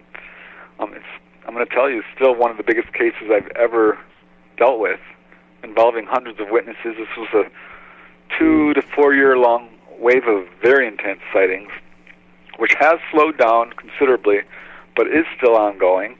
I do continue to get accounts from this area, and I'm always wondering why. What is going on here? why Topanga? Topanga's a very mountainous area. Right. It's a very rural area. It's located immediately, west of Los Angeles, but it's also one of the largest inner-city state parks in the world. Right next to Griffith Park, which claims it's the largest, but I believe it's Topanga Canyon has the largest area here, and it is very remote. People have gotten lost in the wilderness there and died because it's pretty mountainous in areas. And my first theory was that ETs were using this as kind of a hunter's blind. They're hiding there. It's easy for them to do that. Yeah, they can hide there, not be detected, and still have access to all of Los Angeles, a huge population base, which I'm sure they love, because they love abducting people. 1 in 40 people, 1 in 50 people, I think, have had an onboard experience. So they're all about making contact. And I've had a number of people that I interviewed tell me that they thought that there was some sort of underground base. But as my research continued, I started to shift towards underwater base possibility. And that's where I'm at right now, because I've collected a good, 50 at least, probably closer to 100 cases where these objects are moving in and out of the water. And here's the weird part, you guys. Most sightings involve maybe 1, 2, 3, 5 objects. I've got 5 or 10 cases involving, and so bear with me, it's dozens of objects, and I'm going to tell you it's hundreds. I've got 5 cases involving hundreds of objects. Wow! At one encounter? Yes. I mean, there was during the Topanga Canyon wave. Most witnesses saw 1, 2, 3, 4 craft. I've got a few who saw 10 or 20. I interviewed one couple who saw this whole thing happen, and they counted hundreds. And the husband's like, no, I don't think it was 200. I think it was closer to 100. And I have to tell you, that's exactly my reaction. I busted out laughing. I'm like, well, that's still a lot. Sounds like a fleet. And, exactly. And so either there is an undersea base, an underground base, because these things weren't coming from above. They were coming from below, rising up, in case after case. I've got dozens of, not dozens, I've got about 5 cases involving these huge numbers of objects. And in each case, they're coming from below. So where are they coming from? They're coming from down towards the water, and some of them saw them coming from the water. So either there is an undersea base down there, or there is a parking lot of these ETs and their ships. Really unnerved the witnesses, I have to tell you, who were not happy to see this many objects. Yeah, I've seen many pictures of the ships coming out of the water, and there's been cases where the people have described like a major glowing city of lights underneath the water. So there's been definitely things that are out there. That's what I read. Yeah, and it's quite fascinating. But like some of the pictures that we've seen clearly show something jetting out of the water and leaving a trail with the water. And it's hard to dismiss something coming up out of the water that's lights, because there's only so many things it could be. Right. I mean, if it's not military, Dino is calling. Should I take him? I charted all the sightings out, and they're kind of right there in the Santa Catalina Channel area, stretching, let's see, well, there's Santa Barbara and the Channel Islands, and you go south from there all the way kind of to Long Beach and San Pedro, that whole area. And then this Google image comes out showing this giant opening in Malibu off the coast. Right. And I'm like, oh my gosh, that's right where it's all going on. I knew it. I totally predicted that one, because I've been researching this for years. And not only me, for that matter, it's Ann Druffel, pioneering researcher, uncovered cases like this. Yvonne Smith had cases off the coast here. Robert Stanley, a bunch of people, Bill Hamilton. Anyone who's researching this area eventually gets drawn to this whole coastal phenomenon that's going on. Well, I do believe we have a caller that would like to ask a question. It's our good friend Dino. Dino, how are you, my good sir? Good evening, everybody. I'm feeling pretty good. The weather's good. Preston, I've never gotten to ask you questions, but I admire your approach to how you look into these phenomenon. You don't just take risks. You look at as much evidence as you can gather. And in my case, I don't really think I've ever seen lights in the sky I couldn't describe, or entities or beings or people on the ground that I didn't think were wholly humanoid. But when you mention you mainly work in the Southern California area, correct? Yes. So you don't try to go further. Now, you were just talking about the underwater base that everybody was all excited about a year and a half ago in Malibu, and then all of a sudden we never heard anything else about it. And like you said, it makes sense that there could be some kind of a base because of the sightings in Southern Cal. Now, what else has been heard or studied about that? Have you heard anything? As far as the base, no. And it's definitely something that could send down a submersible. It's a little bit deep for divers, but no, I haven't heard a lot about it. Yeah, you haven't heard of anybody acting on that, huh? No, I haven't, and it's a little discouraging. But because I'm just a guy, I do bookkeeping by day.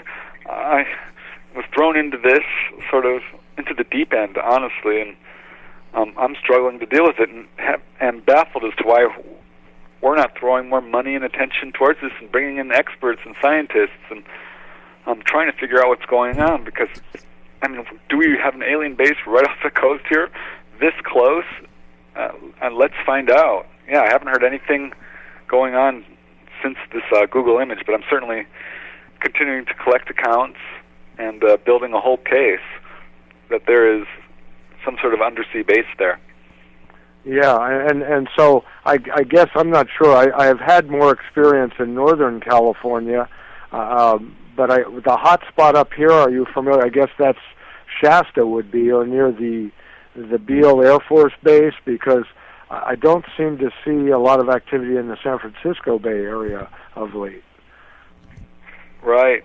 No, I definitely agree with you regarding Mount Shasta for sure. And I had a sighting up there. I was going to ask you later about Mount Shasta, Preston, and the man you talked to about the possibility of an underground city under Mount Shasta. Yeah, I did some research into this for my book, Supernatural California, and always knew about Mount Shasta. Had a sighting up there with my brother and sister. One of the first sightings I ever had, where this object blinked at us, and we blinked back at it with a flashlight. It blinked back at us. We blinked twice. It blinked back twice. So it felt like we were communicating with this thing. And it turns out, there's a lot of people who've had sightings up in Mount Shasta.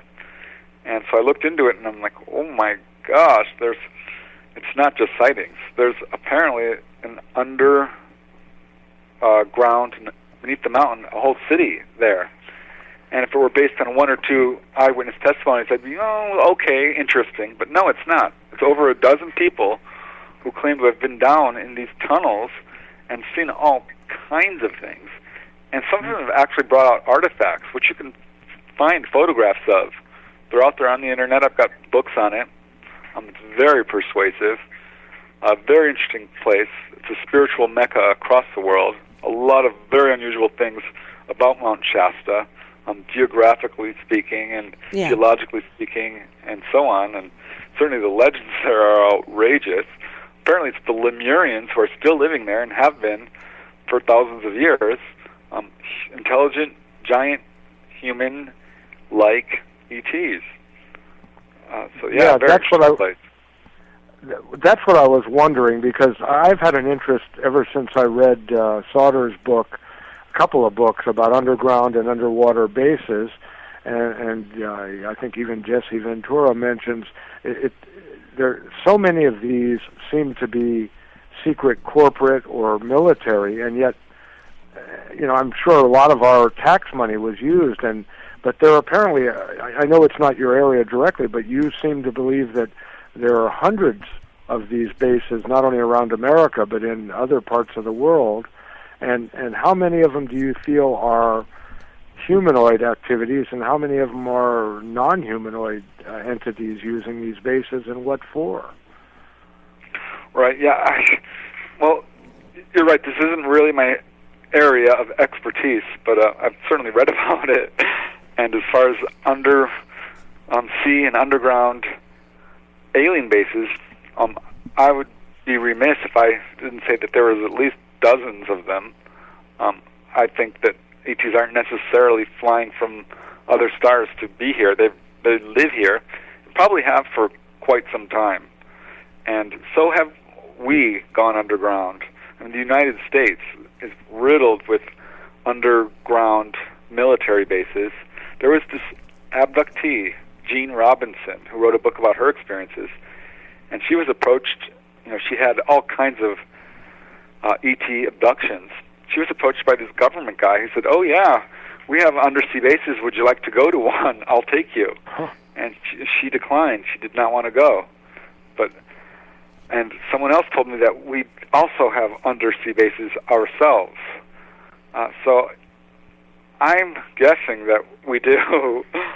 Not only under like Cheyenne Mountain or Area 51 and Edwards Air Force Base, which is supposedly 50 stories underground, but a lot of military bases. And for that matter, we know a lot of European countries have built underground cities as well. There's a whole underground world. There's a second America going on where people are living there underground who have access to all this technology and a lot of the information that we don't have access to. There's a secret space race. There's probably bases on the moon, alien, and possibly human. Mars, I don't know. It gets very fringy and very difficult to confirm. But absolutely, I mean, I could talk about the moon for hours. The moon definitely has all kinds of stuff going on. We should have you come back and we can talk about the moon theories. And well, Dino? Yeah, I think that would be very interesting because I agree having not ever seen anything, that a lot of stuff can be fringy, but it's fascinating.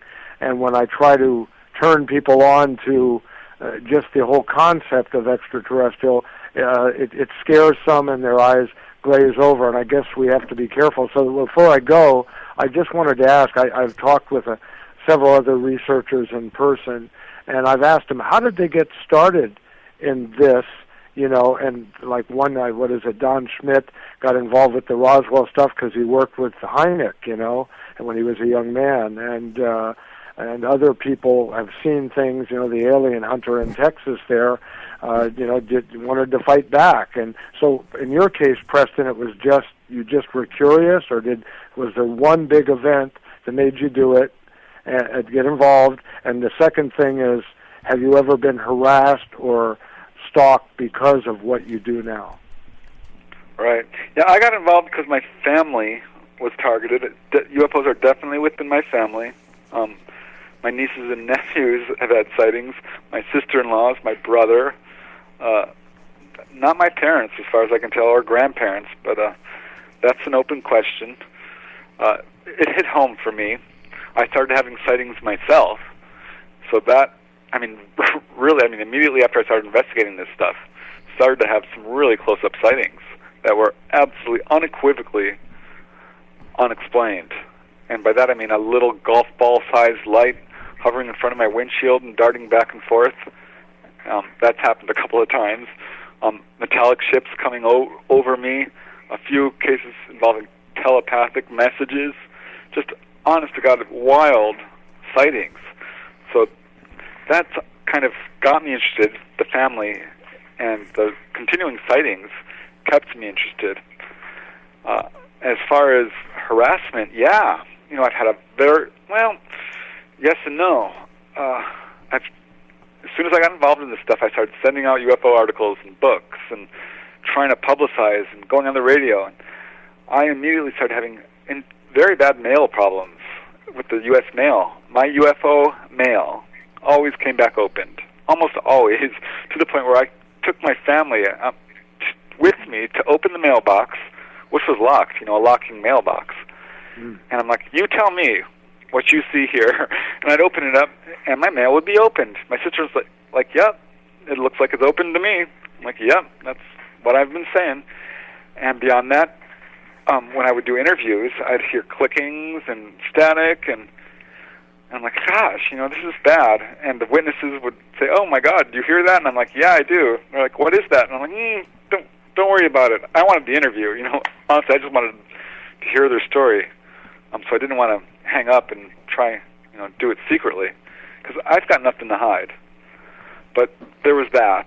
I've had people approach my table that looked like CIA guys dressed up in suits and kind of making a lot of questions. I've had some same type of thing, guys dressed in suits, dark sunglasses or shiny mirrored sunglasses, heckling or debunking me during my lectures. The very worst thing that ever happened was actually kind of flattering, because I felt like, I'm getting close to the truth here. Was during the Topanga Canyon UFO wave. I received a call. I lived alone at the time in a condo in Canoga Park. Received this call from this guy. He says, he may have given his name. I don't remember what it was. Mind you, I was a young man, early 20s, mid-20s. And he said, are you Preston Dennett, the UFO guy? And I'm like, yeah, thinking he's got a story to tell. He's like, I'm so-and-so from the Army, and I've got a top-secret clearance. I did satellite mapping over Vietnam, and blah, blah, blah, and I did this and I did that, and I'm great. And I'm like, okay, get to the point. And he started saying, you're investigating UFOs. What you're doing is dangerous. I'm like, oh, really? He's like, yeah, people have gotten killed for looking into this thing. Oh. And I'm like, oh, okay. And then he continued on that vein for a while, and I'm like, do you have anything else to say? And he's like, well, you're barking up the wrong tree. And my instant thought was, well, hold on a second. If I'm barking up the wrong tree, he says, you're barking up the wrong tree, and there's no pay dirt in this. I'm like, well, if there's no pay dirt in this, then why is it dangerous?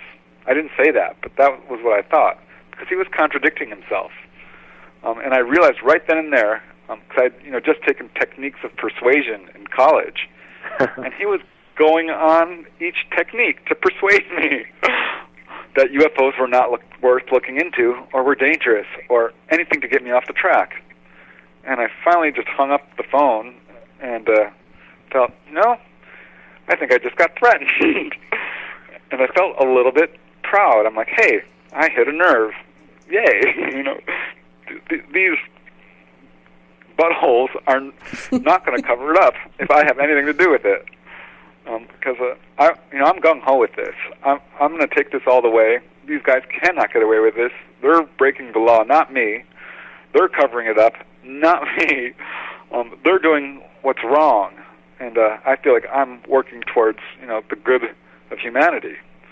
So I have no problems if these guys want to threaten me, whatever. I'm not stopping. So I felt really happy about it. That was a threat. Thank you very much. We are enjoying your experiences and investigations. Do keep it up, and thank you. Don't let anybody stop you. That was a threat, but don't let it stop you. Thanks, Dino. I appreciate that. Good night. Good night, Dino. Well, we're at the top of the hour, so let's go ahead and take that break. And when we come back, we have more Preston Dennett.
You are listening to Spaceboy Universe. Now here are your hosts, Spaceboy and Surlana. Indeed it is. I'm Spaceboy, and that is Surlana over there. And on the phone is Preston Dennett. I wanted to say something before we take the next call about the submerged base that was all the rage on Google. It seemed like it was hot, and then it went not, and I was just surprised. Yeah, dropped out. Kind of dropped out. Consciousness. And the only reason I could think of was, people got pressed against a rock and a hard place from maybe people of power that wanted this to go away, and they talked to the people that were making the most noise, and that's why we didn't hear anything. Because I think at one time we were hearing people like hiring one of those small rover submarine things to go down and take a look, and at the depths that we were talking about, it was going to be pretty deep and dark, and so I can only imagine it's frustrating to go from something, wow, this is awesome, and then nothing left after that. So that's some of my takes on that. Preston, you want to elaborate a little bit further on that one? I totally agree, and it is frustrating because if you look at the Google images, they are unusual. I mean, this thing does look like it has a very large opening. It does look like there are huge pillars. It looks like it's got this very flat top. It looks artificial. Whether it is or not would be so easy to determine, and we're not doing it, and I don't know why. It would be so easy to do, but trying to, get money thrown at the UFO phenomena is not easy. There was this guy in Colorado, Jeff Peckman, who tried to organize a UFO commission in the state of Colorado, and it failed miserably. He just wanted to open communication between UFO or the government and UFO researchers and the citizens, and try and take a serious look at the continuing waves of sightings. But no, only 20% of people voted for it, 80% were against. So getting political power or money focused on the whole UFO phenomena has always been a problem. There's been a couple of congressional hearings, but they didn't even have that much of an effect. It's always been two steps forward, one step back. But we're still moving forward, and that UFO base is we're gonna find out whether it's real or not someday. And on that note, we do have a caller on the line. Are you still there, caller? Yep. I apologize. And the caller's name is? This is Ty from... Hey, Ty. Sorry, Ty. We kept you, Dino, he tends to dominate. Is that man long-winded or what? No, Dino, we'll always love you, man. And thank you for being patient, Ty. Because Ty is one of our another favorites from the Great White North. So take it away, Ty. Go for it, Ty. Speaking of the Great White North, we have snow today. Ooh. Really? What's that? I've not heard of that. What is that? That's a four-letter word. That's what that is. We don't know about that in Texas, so. Well, I do have a question for Preston. Oh, go right ahead. Yes. I was wondering what you thought of implants, Preston. Yes. Well, I've certainly thought of them, for sure. I have no doubt they're real. I think that it's probably a very common experience among people who've been taken on board. It's something I've read quite a bit about. I've talked to Dr. Roger Lear, who is the implant guy. I recently have been corresponding with this lady from Northern California whose 18-year-old son has just been to the dentist, and they've x-rayed his mouth and found an implant, apparently, under his molar. I've seen the x-rays. It's clearly a foreign body. It's perfectly round. It's about the size of a marble. It's very large, much larger than a beady. They have no idea how this got into his mouth, what it is, except it appears to be metallic. He does not want it removed. He's totally obsessed with Nordic aliens. A very sensitive, psychic guy. They feel it's an implant, and so do I. I think implants are probably pretty common. Now, what are they used for? I think the popular theory with a lot of UFO researchers, and definitely within the UFO community, is that they're for mind control and monitoring, this sort of thing, which is entirely possible, because certainly they seem to know how to find us wherever we are, and absolutely have the ability to influence people as far as, drive out to this location, or look out the window, or don't remember this, or what have you. But I have to tell you, I think there are other uses, because I talked to this one lady, and another person, and then another person, and then I heard about a guy in England, and I found a good half dozen or a dozen cases where people are saying the same thing about their implants, and that is that these implants, which this is what the ETs told them, that the purpose of their implants, according to the ETs, is to monitor their vital signs, to measure the levels of pollution in their body, and to boost their immune system. I mean, Jason Andrews in England, very heavy-duty contactee, written a number of books, a lot of witnesses, says he'll never get rid of his implant. There's no way he's having it removed. I talked to one lady who was implanted during an experience in Coronado Island. I wrote a book about it, so did Yvonne Smith. She had her implant removed by Dr. Roger Lear, and about 2 weeks later she had another encounter and it was put back in. And I talked to another guy, same type of thing. He had an implant fall out, and ETs came back later and told him they put another one in, and this one they put in a place he'll never find it. But yeah, this is what one lady told me. She asked them flat out, "What's this for?" And they said it's to measure the levels of pollution in your body. She asked them why they were doing an anal probing on her. She's like, "You'll not find anything pleasant up there. What are you doing?" And they said, "Oh, we're just measuring you medically. We need to find out if you're healthy." This is something that Jim Sparks, a conscious abductee, has echoed as well. So I think that there are possible reasons for implants. I know people who will never have theirs removed, but I don't know, it's weird. It's a little bit tagged like cattle. I don't know. I'm not quite sure what to make of it. I think that they probably have multiple purposes, but if you study the whole implant phenomena, it's not just Dr. Roger Lear who's looked into this. A number of researchers have. They often look the same. There's all sorts of unusual things about them. Some of them do give off electromagnetic signatures. Some are magnetic. There's no foreign body reaction, which seems to be impossible. Stan Romanek of Colorado, he had an implant removed, and the doctors were like, "Wow, this is strange. What's coating this is exactly what we use to coat implants like pacemakers, this sort of protein sheath."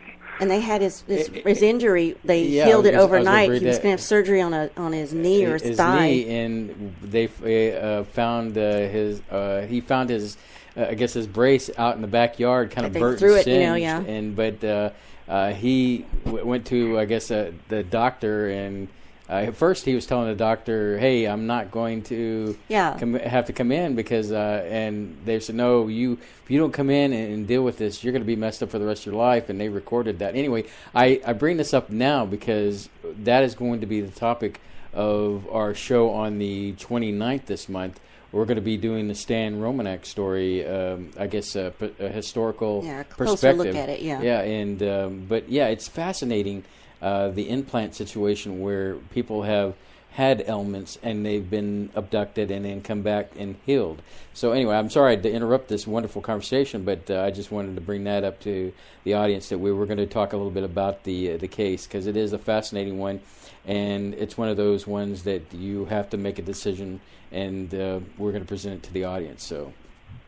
Yeah, I'm a big supporter of Stan Romanek. I've spoken with him. I've spoken with his wife. She's got more evidence than just about anybody out there. The case is hands down real. I mean, if you don't believe it, you're not doing your homework. Right. Because he's got not only himself as a witness and his entire family and his friends and people all around him, photographs, implant evidence, medical injuries, medical healings.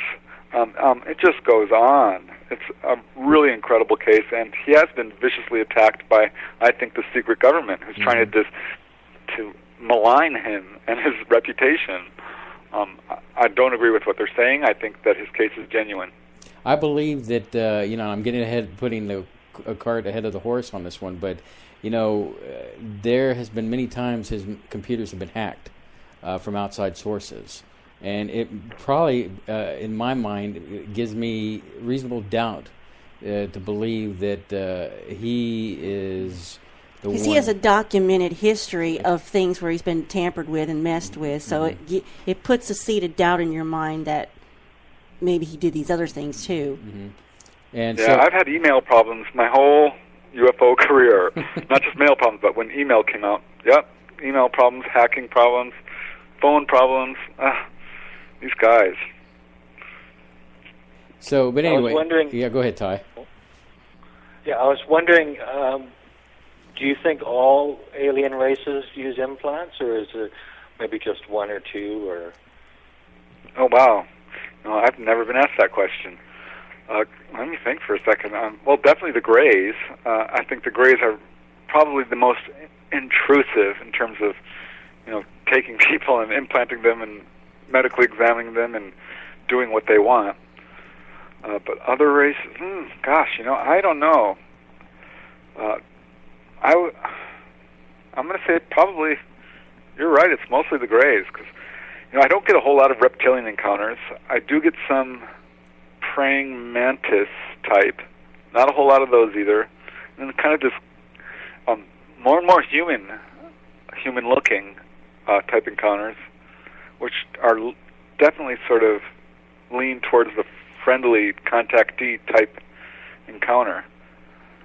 But most of the implants do seem to involve gray type ETs now that you bring it up. But I'm going to have to look into that now because I have never thought of that. Well, it seems like the Greys are the most bold, especially when it comes to abducting people. Yeah, I think they've got an agenda, and they're like, nothing's stopping us. They're taking people out of condos, out of hotels, out of, places where, even hospitals, places where you wouldn't think that they could take people. But they do it boldly, and I'm sure it's a physical phenomenon because there's case after case where people are not where they're supposed to be. They're not in bed. They're not in their house. They're missing. And the family members are going absolutely insane looking for them, and suddenly they turn up and they're back in bed or wherever. So I have no doubt, that people are being taken boldly, like you say, yeah. Mm-hmm. Well, thanks very much for answering my questions, and a great show tonight, you guys. Thanks, you, Ty. It's always good to hear from you. Hugs from Texas. You guys take care, eh? You Thank too. You. Bye-bye. Well, he threw that in for us, Yeah, I know he did. It's a bonus. Okay, bye-bye. Bye-bye. Preston, so, we've talked about the Greys, and through your research over the years, there are more than just the Greys visiting us.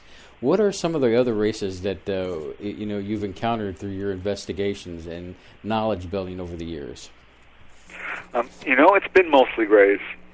Honest to God, it's 60-70% Greys in my own research. A couple of reptilian encounters. Almost no Men in Black. Mm-hmm. About 10-20% praying mantis types. I've got some really astonishing cases involving those. Mm-hmm. More and more human-looking. And then sort of this catch-all category of small humanoids or tall humanoids or robotic creatures or humanoids of various types that are maybe half gray, half human-looking, or, hybrids of various types. It's frustrating because it's very hard to categorize this. Mm-hmm. Who are we dealing with here? How many races are there? I don't know. I don't have any cases where I can identify the same ET. Mm-hmm. Like, this is, Quasga, as Betty Andreasen called her ETs. But I have found a lot of these grays do have Q names. Quasgod was one. Qualar was a name I heard from. Quarry is another name. So I have heard names and things like this. But I think it's 5 or so main races. I think there's probably different types of grays. Some seem to be very unemotional, very cold and calculated. Some seem to be very short and robotic and almost androids and take orders from the taller grays. And then there are other grays, 5 feet tall, who seem to be very emotional and friendly-ish, and definitely aren't the sort of cold, emotionless gray reports you get sometimes. I mean, one lady told me she had the most loving experience she's ever had with a gray-type ET. So definitely there are emotional ones out there. But if you look at the human race, there's incredible diversity among us, not only in skin color and hair color and eye shape and height and all sorts of variants. So I think that's probably what we're seeing with the grays and other races. The human form does seem to be the general rule, but as far as I can tell, there's probably hundreds of these guys out there on a regular sort of basis visiting our planet, most being kind of touristy-like, very much laissez-faire, not intervening in human affairs, as opposed to the grays who have come down and, done what they want. But mostly grays, after that praying mantis, after that human-looking, after that short humanoids, then reptilian, then robotic, and then sort of a catch-all category. You have mentioned, I guess, a mantis story of some kind. Can you tell us about that? Yeah, I've got several of these kinds of accounts. Generally speaking, they involve mantis, praying mantis, or grasshopper, or bug-like figures who are minimum 6 feet tall. Never heard them shorter than that. Often 8 feet tall. Sometimes 12 feet tall, and once 15 feet tall. That's probably one of my favorite cases because it involves this medical corpsman by the name of Kevin Kamen. Really great witness. I've interviewed him several times. Boy, you guys should talk to this guy because he's got quite a story. He was a medical corpsman on a Navy ship and had his cabin partner was a contactee. And his buddy, they would go to foreign ports together, and he would always eat fish eye soup or whatever bizarre thing. And one day, Kevin's buddy says, I'm in contact with ETs, these grasshopper type ETs, these praying mantis actually. And Kevin's like, oh, I don't believe you. If you're really in contact, I want to see your little green man. He's like, well, they're not little and green, but okay, I'll see what I can do. And he came back and says, okay, I set up a contact. They're going to come tomorrow, so get ready. And Kevin's like, oh, all right, whatever. He didn't really believe him. So the next day comes along, and it's on the Navy ship, by the way. And the guy comes into his room and says, they're up on the deck. They're waiting for you. Go up on deck. And you can see him. Kevin runs up on deck and sees this huge craft hovering over the ship. He does the first thing anyone should do when they see a UFO. He ran to get more witnesses. And this is where things went into the Twilight Zone. He runs up to people, and they couldn't see it. Ooh. And next thing he knows, and we're ignoring him. And then he couldn't get their attention, and he finds himself on board. And he completely freaked out. Suddenly he's regretting his decision. He's looking down at the floor. It's this metal grating. He's looking up at the wall. It's metallic. He's looking outside. He can see stars. He looks down and can see his ship. The ship would turn transparent wherever he looked. He was extremely frightened. He started getting telepathic messages from the ETs who started... he conversed with them, actually, in depth. To make a long story short, they told him where he lived. They told him all about various things about them, that they eat fruit and vegetables. No, they're not carnivores. Yes, they're in contact with the government. Yes, they know about Roswell. They warned him about nuclear proliferation and other future disasters, some of which were very personal. They warned him about a motorcycle accident that he would have, which he did. And finally, he works up the nerve to turn around and look at them. He also noticed the size of the room kept changing. He's like, have you ever heard of this, Preston? I'm telling you, the room was 50 feet long, and then it was 20 feet wide. I'm like, yes, I've heard of this. They're able to change the size of their craft. And he was one of the people who told me about this. It's a rare detail, but he definitely reported it. And that one way I was able to tell he was telling me the truth. So he turns around and looks at these guys, and mind you, he's like just about peeing in his pants the whole time from fear. This is not easy for him. Turns around, and these guys are milky white. They're 15 feet tall. He says, I know exactly how tall they were. I've played basketball. They were taller than a basketball hoop. They were very tall. He described their hands. He says their eyes were so big. One eye was the size of a basketball. One eye was the size of his head. And he says they just looked right through you. They were so intelligent. They had massive heads, and they were sitting on these large kind of stone white chairs, like thrones or something. And he's screaming in terror when one of them gets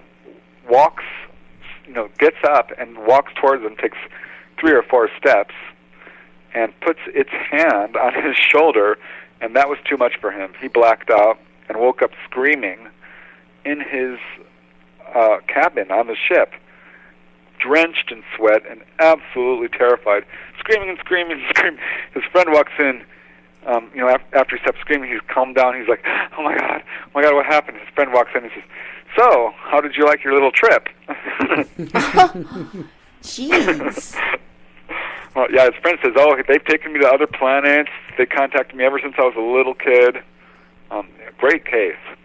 Wow, that is something. Hey, we're at the bottom of the hour, so let's take our final break of the evening, and when we come back, we'll have final thoughts with Preston Dennett with SpaceboyUniverse.com, so don't go anywhere.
listening to Spaceboy Universe. Now here are your hosts, Spaceboy and Surlana. So there I am. I'm imagining this poor guy on this UFO, and before Preston tells us, I'm thinking, well, okay, where are the aliens? Is he looking at him? I was, thinking the aliens are behind him, and let alone mantis type, insects are freaky enough as it is. Our mantis. Yes, yeah. but to turn around and see something that's 15 feet tall and is mind blowing. And if you already have like a bug phobia, can you imagine? Yeah, I can. I mean, because I got to be honest up here, Preston. I think the thing that freaks me out about the grays and the mantis is, for some reason, the black eyes have always like shark's eyes. Yes, exactly. And I've had dreams of sharks and cold, dead, detached killers. It's like when you look at something like that, it's like it's freaky to me, man. It's really freaky to where because they're not human. Well, they're not anything we're used to. Right, exactly. So and we must fear what is different. Right. It's always about the eyes. I remember when Whitley Strieber's book came out with that cover, that amazing cover, which so many people said, "Oh, that cover woke me up." When I saw it, I almost felt ill because I haven't had these experiences, but I don't know. There's something. It's a visceral, instinctual reaction. Well, like you, Preston. I go back. Let me take this back to the 1970s when I was a kid, and I was fascinated by UFOs and all that because at that time you had Close Encounters, but also during that time you had the. You just drove my mind to blankness here on the gentleman's name. The Fire in the Sky guy. Walton? Walton, yes. So I had read that as a kid. And then what was interesting is, I bring this up, is that there was a program on our local ABC channel here, Channel 13, and somebody had been abducted, and they did a sketch of a gray alien. Now, here I am, I'm sitting in front of the TV watching this program. All of a sudden, I have a panic attack. And it was the most oddest sensation because I'm looking at that, trying to catch my breath and trying to turn away from it and being just kind of mesmerized at the screen. Now, I have not personally had any kind of abduction or that I know of. Surlana might tell you something else because I've said things in my sleep like human and weird stuff like that. But freakiest stuff. Yeah, as a 7-year-old kid having a panic attack. And when you saw that sketch? When I saw that sketch and just not being able to understand why am I so freaked out about this? And so that would be That's a red flag. Yeah. That's something I actually ask researchers, witnesses. Mm-hmm. When you show them a picture of a gray ET, what's your do you have an emotional reaction to UFOs? Are you attracted to the subject? Are you repulsed by it? It's a red flag that there's contact there. If you had close-up sightings, if you've had sightings within your family, there's all sorts of questions I ask when I look to see whether someone has had contact or not. UFO dreams, because you don't always. Some people I think go through their lives and they are contactees, but they never know. Either because the ETs don't want them to, or their tracks have been covered sufficiently where it just doesn't come up.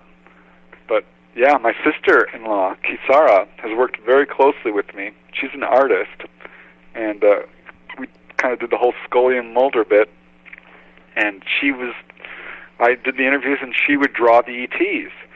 And to see the faces of these poor people as they're describing what they saw, and Christy's drawing them, and she turns around and shows them the picture, and they turn white, or they start shaking, and it's not unusual for them to start crying, because for the first time they're having this visceral reaction to seeing what they actually saw. So there's something to that for sure. Well, I can tell you, Preston, that over my life I've had many dreams of being abducted, or aliens coming into my bedroom at night. Nightmares. Nightmares, but I've always seemed to waken from the dream, depending on what how far the dream goes. and just like in a panic, and nothing's in the room, everything's normal. There are nights that, I will admit I have a blue nightlight that I will turn on. I wear glasses, so we both do, and so things seem to magnify when you're have your glasses off at night. But I'll turn the light on just enough to illuminate the room to reassure me that everything's fine. And it's hard to explain. I guess that would explain a little bit about why I am Space Boy and I love space and I'm fascinated by the universe in general. So, like I said, I've never noticed anything, I've always, this is just to go to my mindset, Preston, I've always said if I get abducted and if I'm able and I'm conscious enough, I'm going to inflict some kind of wound on me or some kind of thing where I will know that how did that get there and question it. You're going to cut yourself? Cut myself, hit myself on something to where you have evidence. I would have evidence to kind of But what if they heal you? Yeah. What if they heal you before you can get it back? That is true. He did bring that up, but I mean, but those are some of the things that I've thought about where how can I recall something that's been repressed? Program within myself like a callback to say, hey, you got this because of this, but I've not, had that experience or, and it could be very much like you were saying earlier and what Surlana's saying now that maybe they healed me, maybe they already knew by listening to my thoughts, and saying, well, that's not going to work because we know what you're trying to do kind of thing. Yeah, I think they don't let some people remember, or some people, maybe it's their own psychology that kind of blocks it. But in some cases, they leave almost calling cards. I've got like 3 or 4 cases where the most bizarre thing happened. People will have an experience and would not have remembered it, except for they wake up and find that their bedroll, their quilt on their bed has been rolled up and tucked in and is holding them down. They're tucked in so tightly that there's no way they could have done it themselves. And just bizarre. Or other cases where they wake up and they're in the wrong position. They're facing the wrong way. They're not in their bed.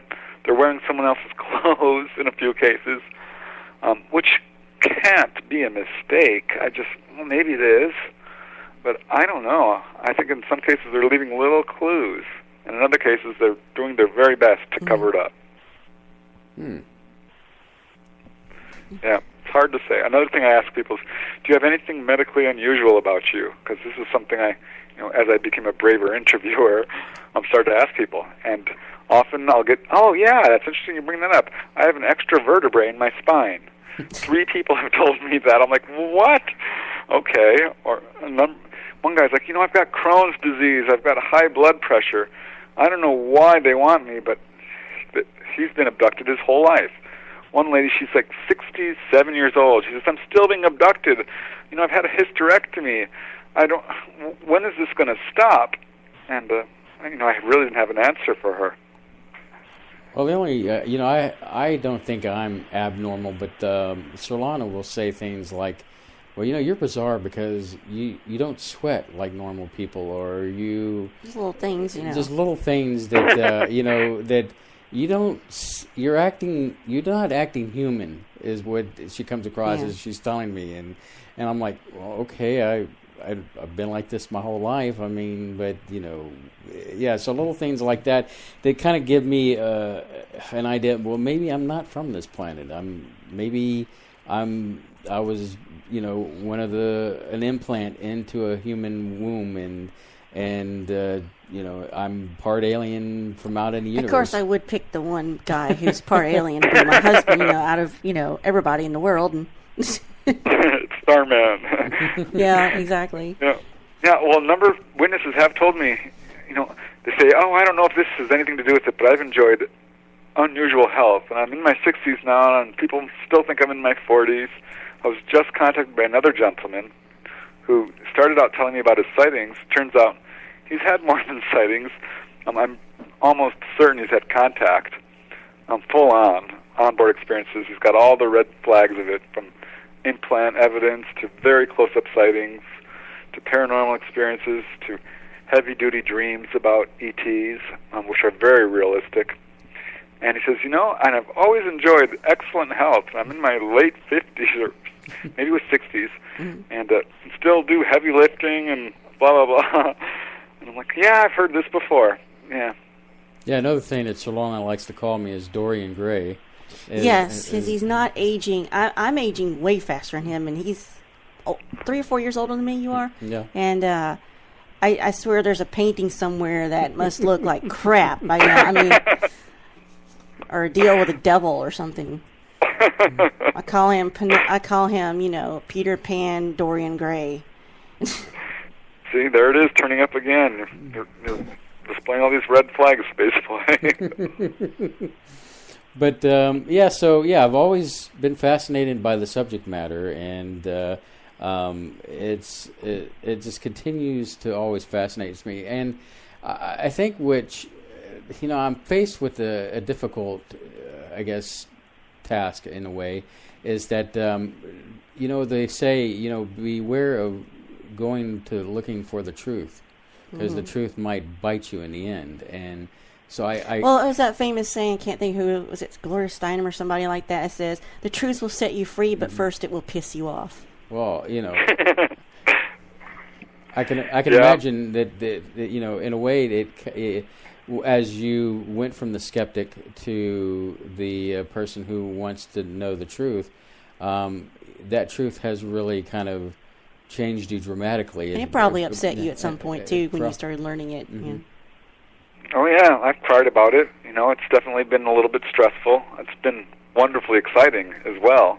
But, it's fringy, and it's difficult when you're, pioneering, because people look at you like you're crazy, and you get ridiculed. And, it's definitely difficult. I haven't let that stop me. I think this subject is way too important and interesting. It's just really interesting.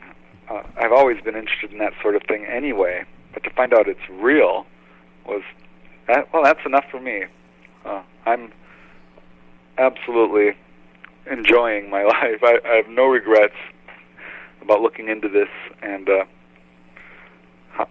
the pathway that my life has taken. It's definitely on the edge there of what a lot of people are into. Not a lot of people can say they have no regrets about something they're doing or believe in. And plus, I can imagine that this has opened doors for you to meet people you never thought you would meet before.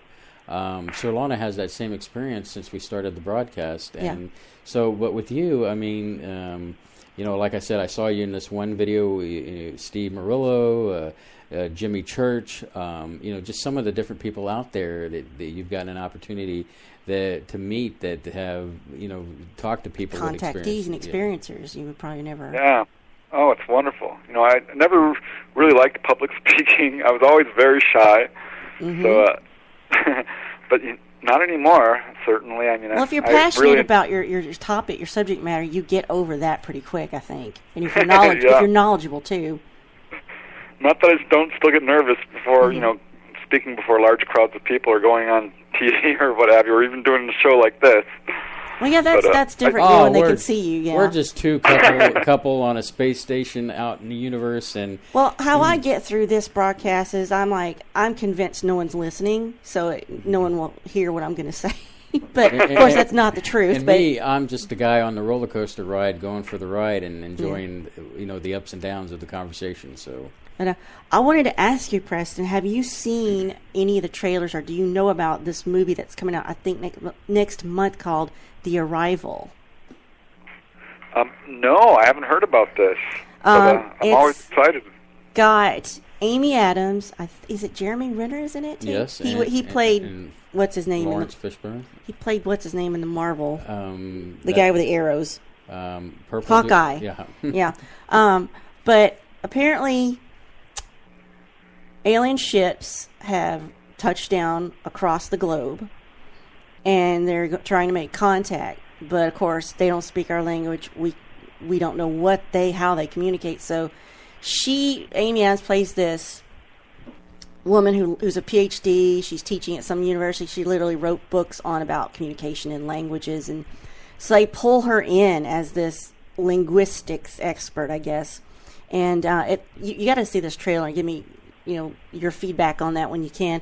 And so they all go into they get their clean suits on, and they go up into this UFO up on like a jacked lift, and at some point they just jump up and they're starting to float up in the no gravity, and they get up to this area where it's just big white wall of light, and they're saying, okay, now do your thing, see if you can learn their language. And of course people are already coming out of the woodwork. They're going through the trailer and looking for, here's these Illuminati messages and these symbols. It's really interesting to look at from that aspect too. But they're saying this movie isn't what you think it is. It's not your typical aliens coming to take over, Independence Day. It's maybe more esoteric. It's more about language and trying to communicate. And I think it's like, that will appeal to the English major in me. So I was wondering what your take would be on that. But you'll have to go check out the trailer. Oh, and ultimately check the movie out too. Yeah, it looks fascinating. We're definitely going to go. Oh yeah, I'll definitely be checking it out. Like I said, most of the popular movies, the best-selling ones, have been about ETs. E.T. the Extraterrestrial, or the whole Star Trek franchise and Star Wars, and ETs are very popular. Well, what is your opinion on a statement I've heard said that Close Encounters of the Third Kind was mostly a documentary? Yeah, I'm absolutely convinced that it was largely true. I mean, we know that to a certain extent Spielberg did base a number of those cases. I mean, the Loch Raven Dam case was reflected in that movie. When you see the street signs shaking back and forth, that's from an actual case. Where he got sunburn on his face, that's exactly what happened to Sergeant Stokes in New Mexico. He looked out of his car there, and this UFO shined a beam of light down on him and sunburned his face. Mm-hmm. So, and the actual craft that were in the movie were based on eyewitness testimonies, and of course, there's all kinds of rumors about how Reagan saw the movie and turned to Spielberg and said, "Oh, no one in this room knows how close to the truth this is." Mm-hmm. That was another thing that came out. So, I think I was going to say another one that I don't know if it's fact or fake or whatever is Project Serpo. Are you familiar with that? Yeah, I read the book. I found it persuasive for the most part. It's an interesting read, whether it's true or not.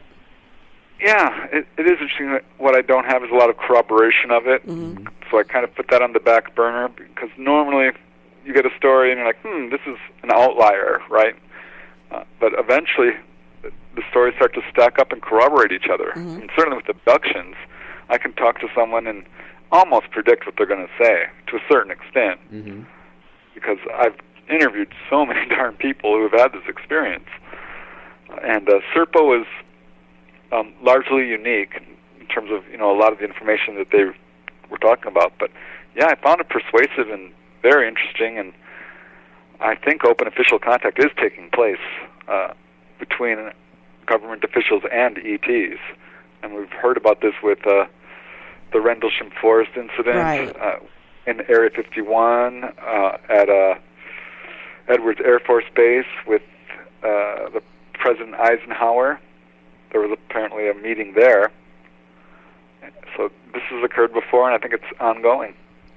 Well, Preston, we're reaching the end of the show. I guess. I was just gonna stray observation that I don't know if there was something, if this was synchronicity or something, but I had the oddest thing happen yesterday, and I don't know if it's because we're about to talk to Preston today. Is out of nowhere, I'm at work and I'm walking the halls, and out of nowhere, out of the quiet hallway, I hear do do do do do on somebody's ring phone. I'm like, okay, now that's just crazy. Worked there 10 years, never heard that before. So, with that said, from Surlana, do you want to give our audience a way to find your books and find information on you, or if they also want to contact you, this is the opportunity we want to give our audience all the information that they need to find you. Yeah, absolutely. Yeah, first of all, thanks for having me on the show. I really appreciate it. And, yeah, if people want to reach me, I do have a website. If you just Google my name, Preston Dennett, it will take you there. The actual address is prestondennett.weebly.com. And I've got all my books on there and excerpts. And if you want to contact me, you can contact me through my website. My books are also available on Amazon.com. My latest books are Not From Here, Volumes 1 and 2. UFOs Over Arizona is just about to be released. Cool. Super excited about that. Just finished UFOs Over Colorado. I'm working on another one about onboard experiences, and got more lined up after that. And I would love to hear from people who have stories to share or have questions, and or just want to talk about this stuff. Always love to hear from people. And yeah, thanks again for having me on the show. It's been great. Well, thank you, Preston. We really appreciate it. We do appreciate it, and it's been quite an honor to have you on tonight. We've seen you everywhere on the internet, and it's just really cool to have somebody over that, like yourself, that's been in the community for 30 years researching, and you've done a heck of a job. And we definitely want to talk to you when you get your moon publication done. We hope from this point on that you are a friend of the universe, so that we can stay in touch, and we'll talk about that moon book when you have it come out. Absolutely, yeah, I'd love that. Yeah, you guys are awesome. Well, you're awesome too, Preston. We just now it's a big love fest. Hug it out right now. But anyway, that's Preston Dennett, everyone, and Space Cadets. Let's give it up for him, and we look forward to seeing you soon on the universe again, Preston. Indeed. Anytime. All right. Well, you have a good evening, sir. Thank you again. We'll talk to you soon. Bye. All right. Wow, what a show tonight. Mm-hmm. Can you believe he did the 2.5 hours? That's what I was going to say, our new 3-hour format. Mm-hmm. How's everybody else digging that 3-hour format? They're just saying, like Kat said, great show. Tina says, great show. And I guess since the others are just still there and chatting, they must they hung in there. That's the place to go, to hang out while we're doing, Dennis says, thanks for being here, Preston. Listening to the show. Ronald, another standing ovation. And, gives them a format to James chat it out. James Cruz is clapping. Yes, thanks, James. Appreciate it. I think that's what those emojis mean. Those are, I don't give. Handshakings. Yeah, so. Good length. Yeah, good length. Thanks, Tina. Tina. You men and your... Yeah, we had to expand the program to allow Dino to talk for 2 hours, so, so Dino's calls can get in that time. Yeah, so, he doesn't feel like he's rushed to get it all done. And, so... we love you, Dino. And I had him, I picked him up on the call, and he just sat there patiently while Preston kept talking. He knows when to wait. He is a pro. He knows he's a when professional he comes on. Make sure talk show guest. He holds his breath for 10 minutes so that nobody can hear him, and we love. Dino knows how to do it. Oh, hey! Also, while I'm thinking about it, Bob, make sure to give our best out to Bev. I know that she had to lay down. Under the weather. A little under the weather. Give her space hugs from us, and tell her we love her as always. And of course, I seen Fran in the chat room, so he actually identified her correctly. Yes, I was. I try to keep on my game, and I guess this extra hour is helping me. And thank you to Ty for calling in. Oh, yeah, Ty and Tina. Hey, thanks for coming. Kat. We're going to have our show, Joe Grasoffi, that got... preempted due to technical issues. He's coming back on the 15th. And he's a cool dude. If you liked Amanda Diane, they know each other because they're working on a project together. He's directing The Cabin. And we are pre-interviewing with him. He says, cool guy. He likes a lot of the same comedies we like. And so we'll get to talk about... movies and influences and what it's like to be a director. And I've got some great questions now I want to ask. The week after that, we have Manu Intirami will be coming back to talk about the circuit. Don't know how long we'll have him for, but we'll have stuff to cover. Yeah, we'll have some stuff, interactive stuff for the audience. And, of course, as we mentioned earlier in the program tonight, we're going to be doing, on the 29th, the Stan Romanek story, a historical perspective. It's also appropriate, sort of Halloween. It's got some spooky bits to it. It's got some controversial bits to it. Before the controversy happened, it was fascinating. It is fascinating. It's still a fascinating story. Let's be honest here. There's some things, some hookiness in the story, but there's a lot of stuff that, like, you know, wow, that happened to him. You know, there's physical proof of things happening to him. But then there's the situation with what he's going through right now with the in court, accusations, with the accusations, and you know, we're going to present it to you. We're just going to study it and see what we think of it. You see what you think of it, and then we'll leave it at that. Mm-hmm. And but yeah, if you want to give if you know Lisa Romanak and you want to send her a message that we are doing that show, she may have to stay quiet for legal purposes, because if it's an ongoing thing, she may have to watch.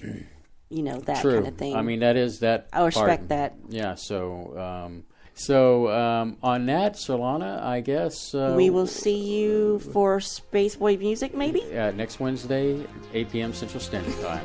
Say goodnight, Surlana. Good night, Surlana.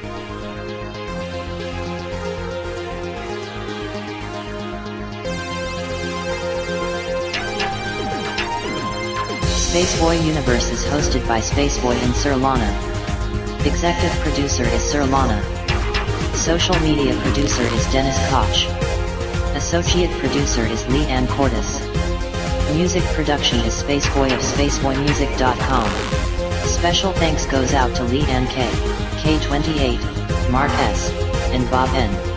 This has been a Spaceboy Universe production. Support the universe by exploring Spaceboy Universe with Spaceboy and Surlana. Sweet dreams, Space Cadets.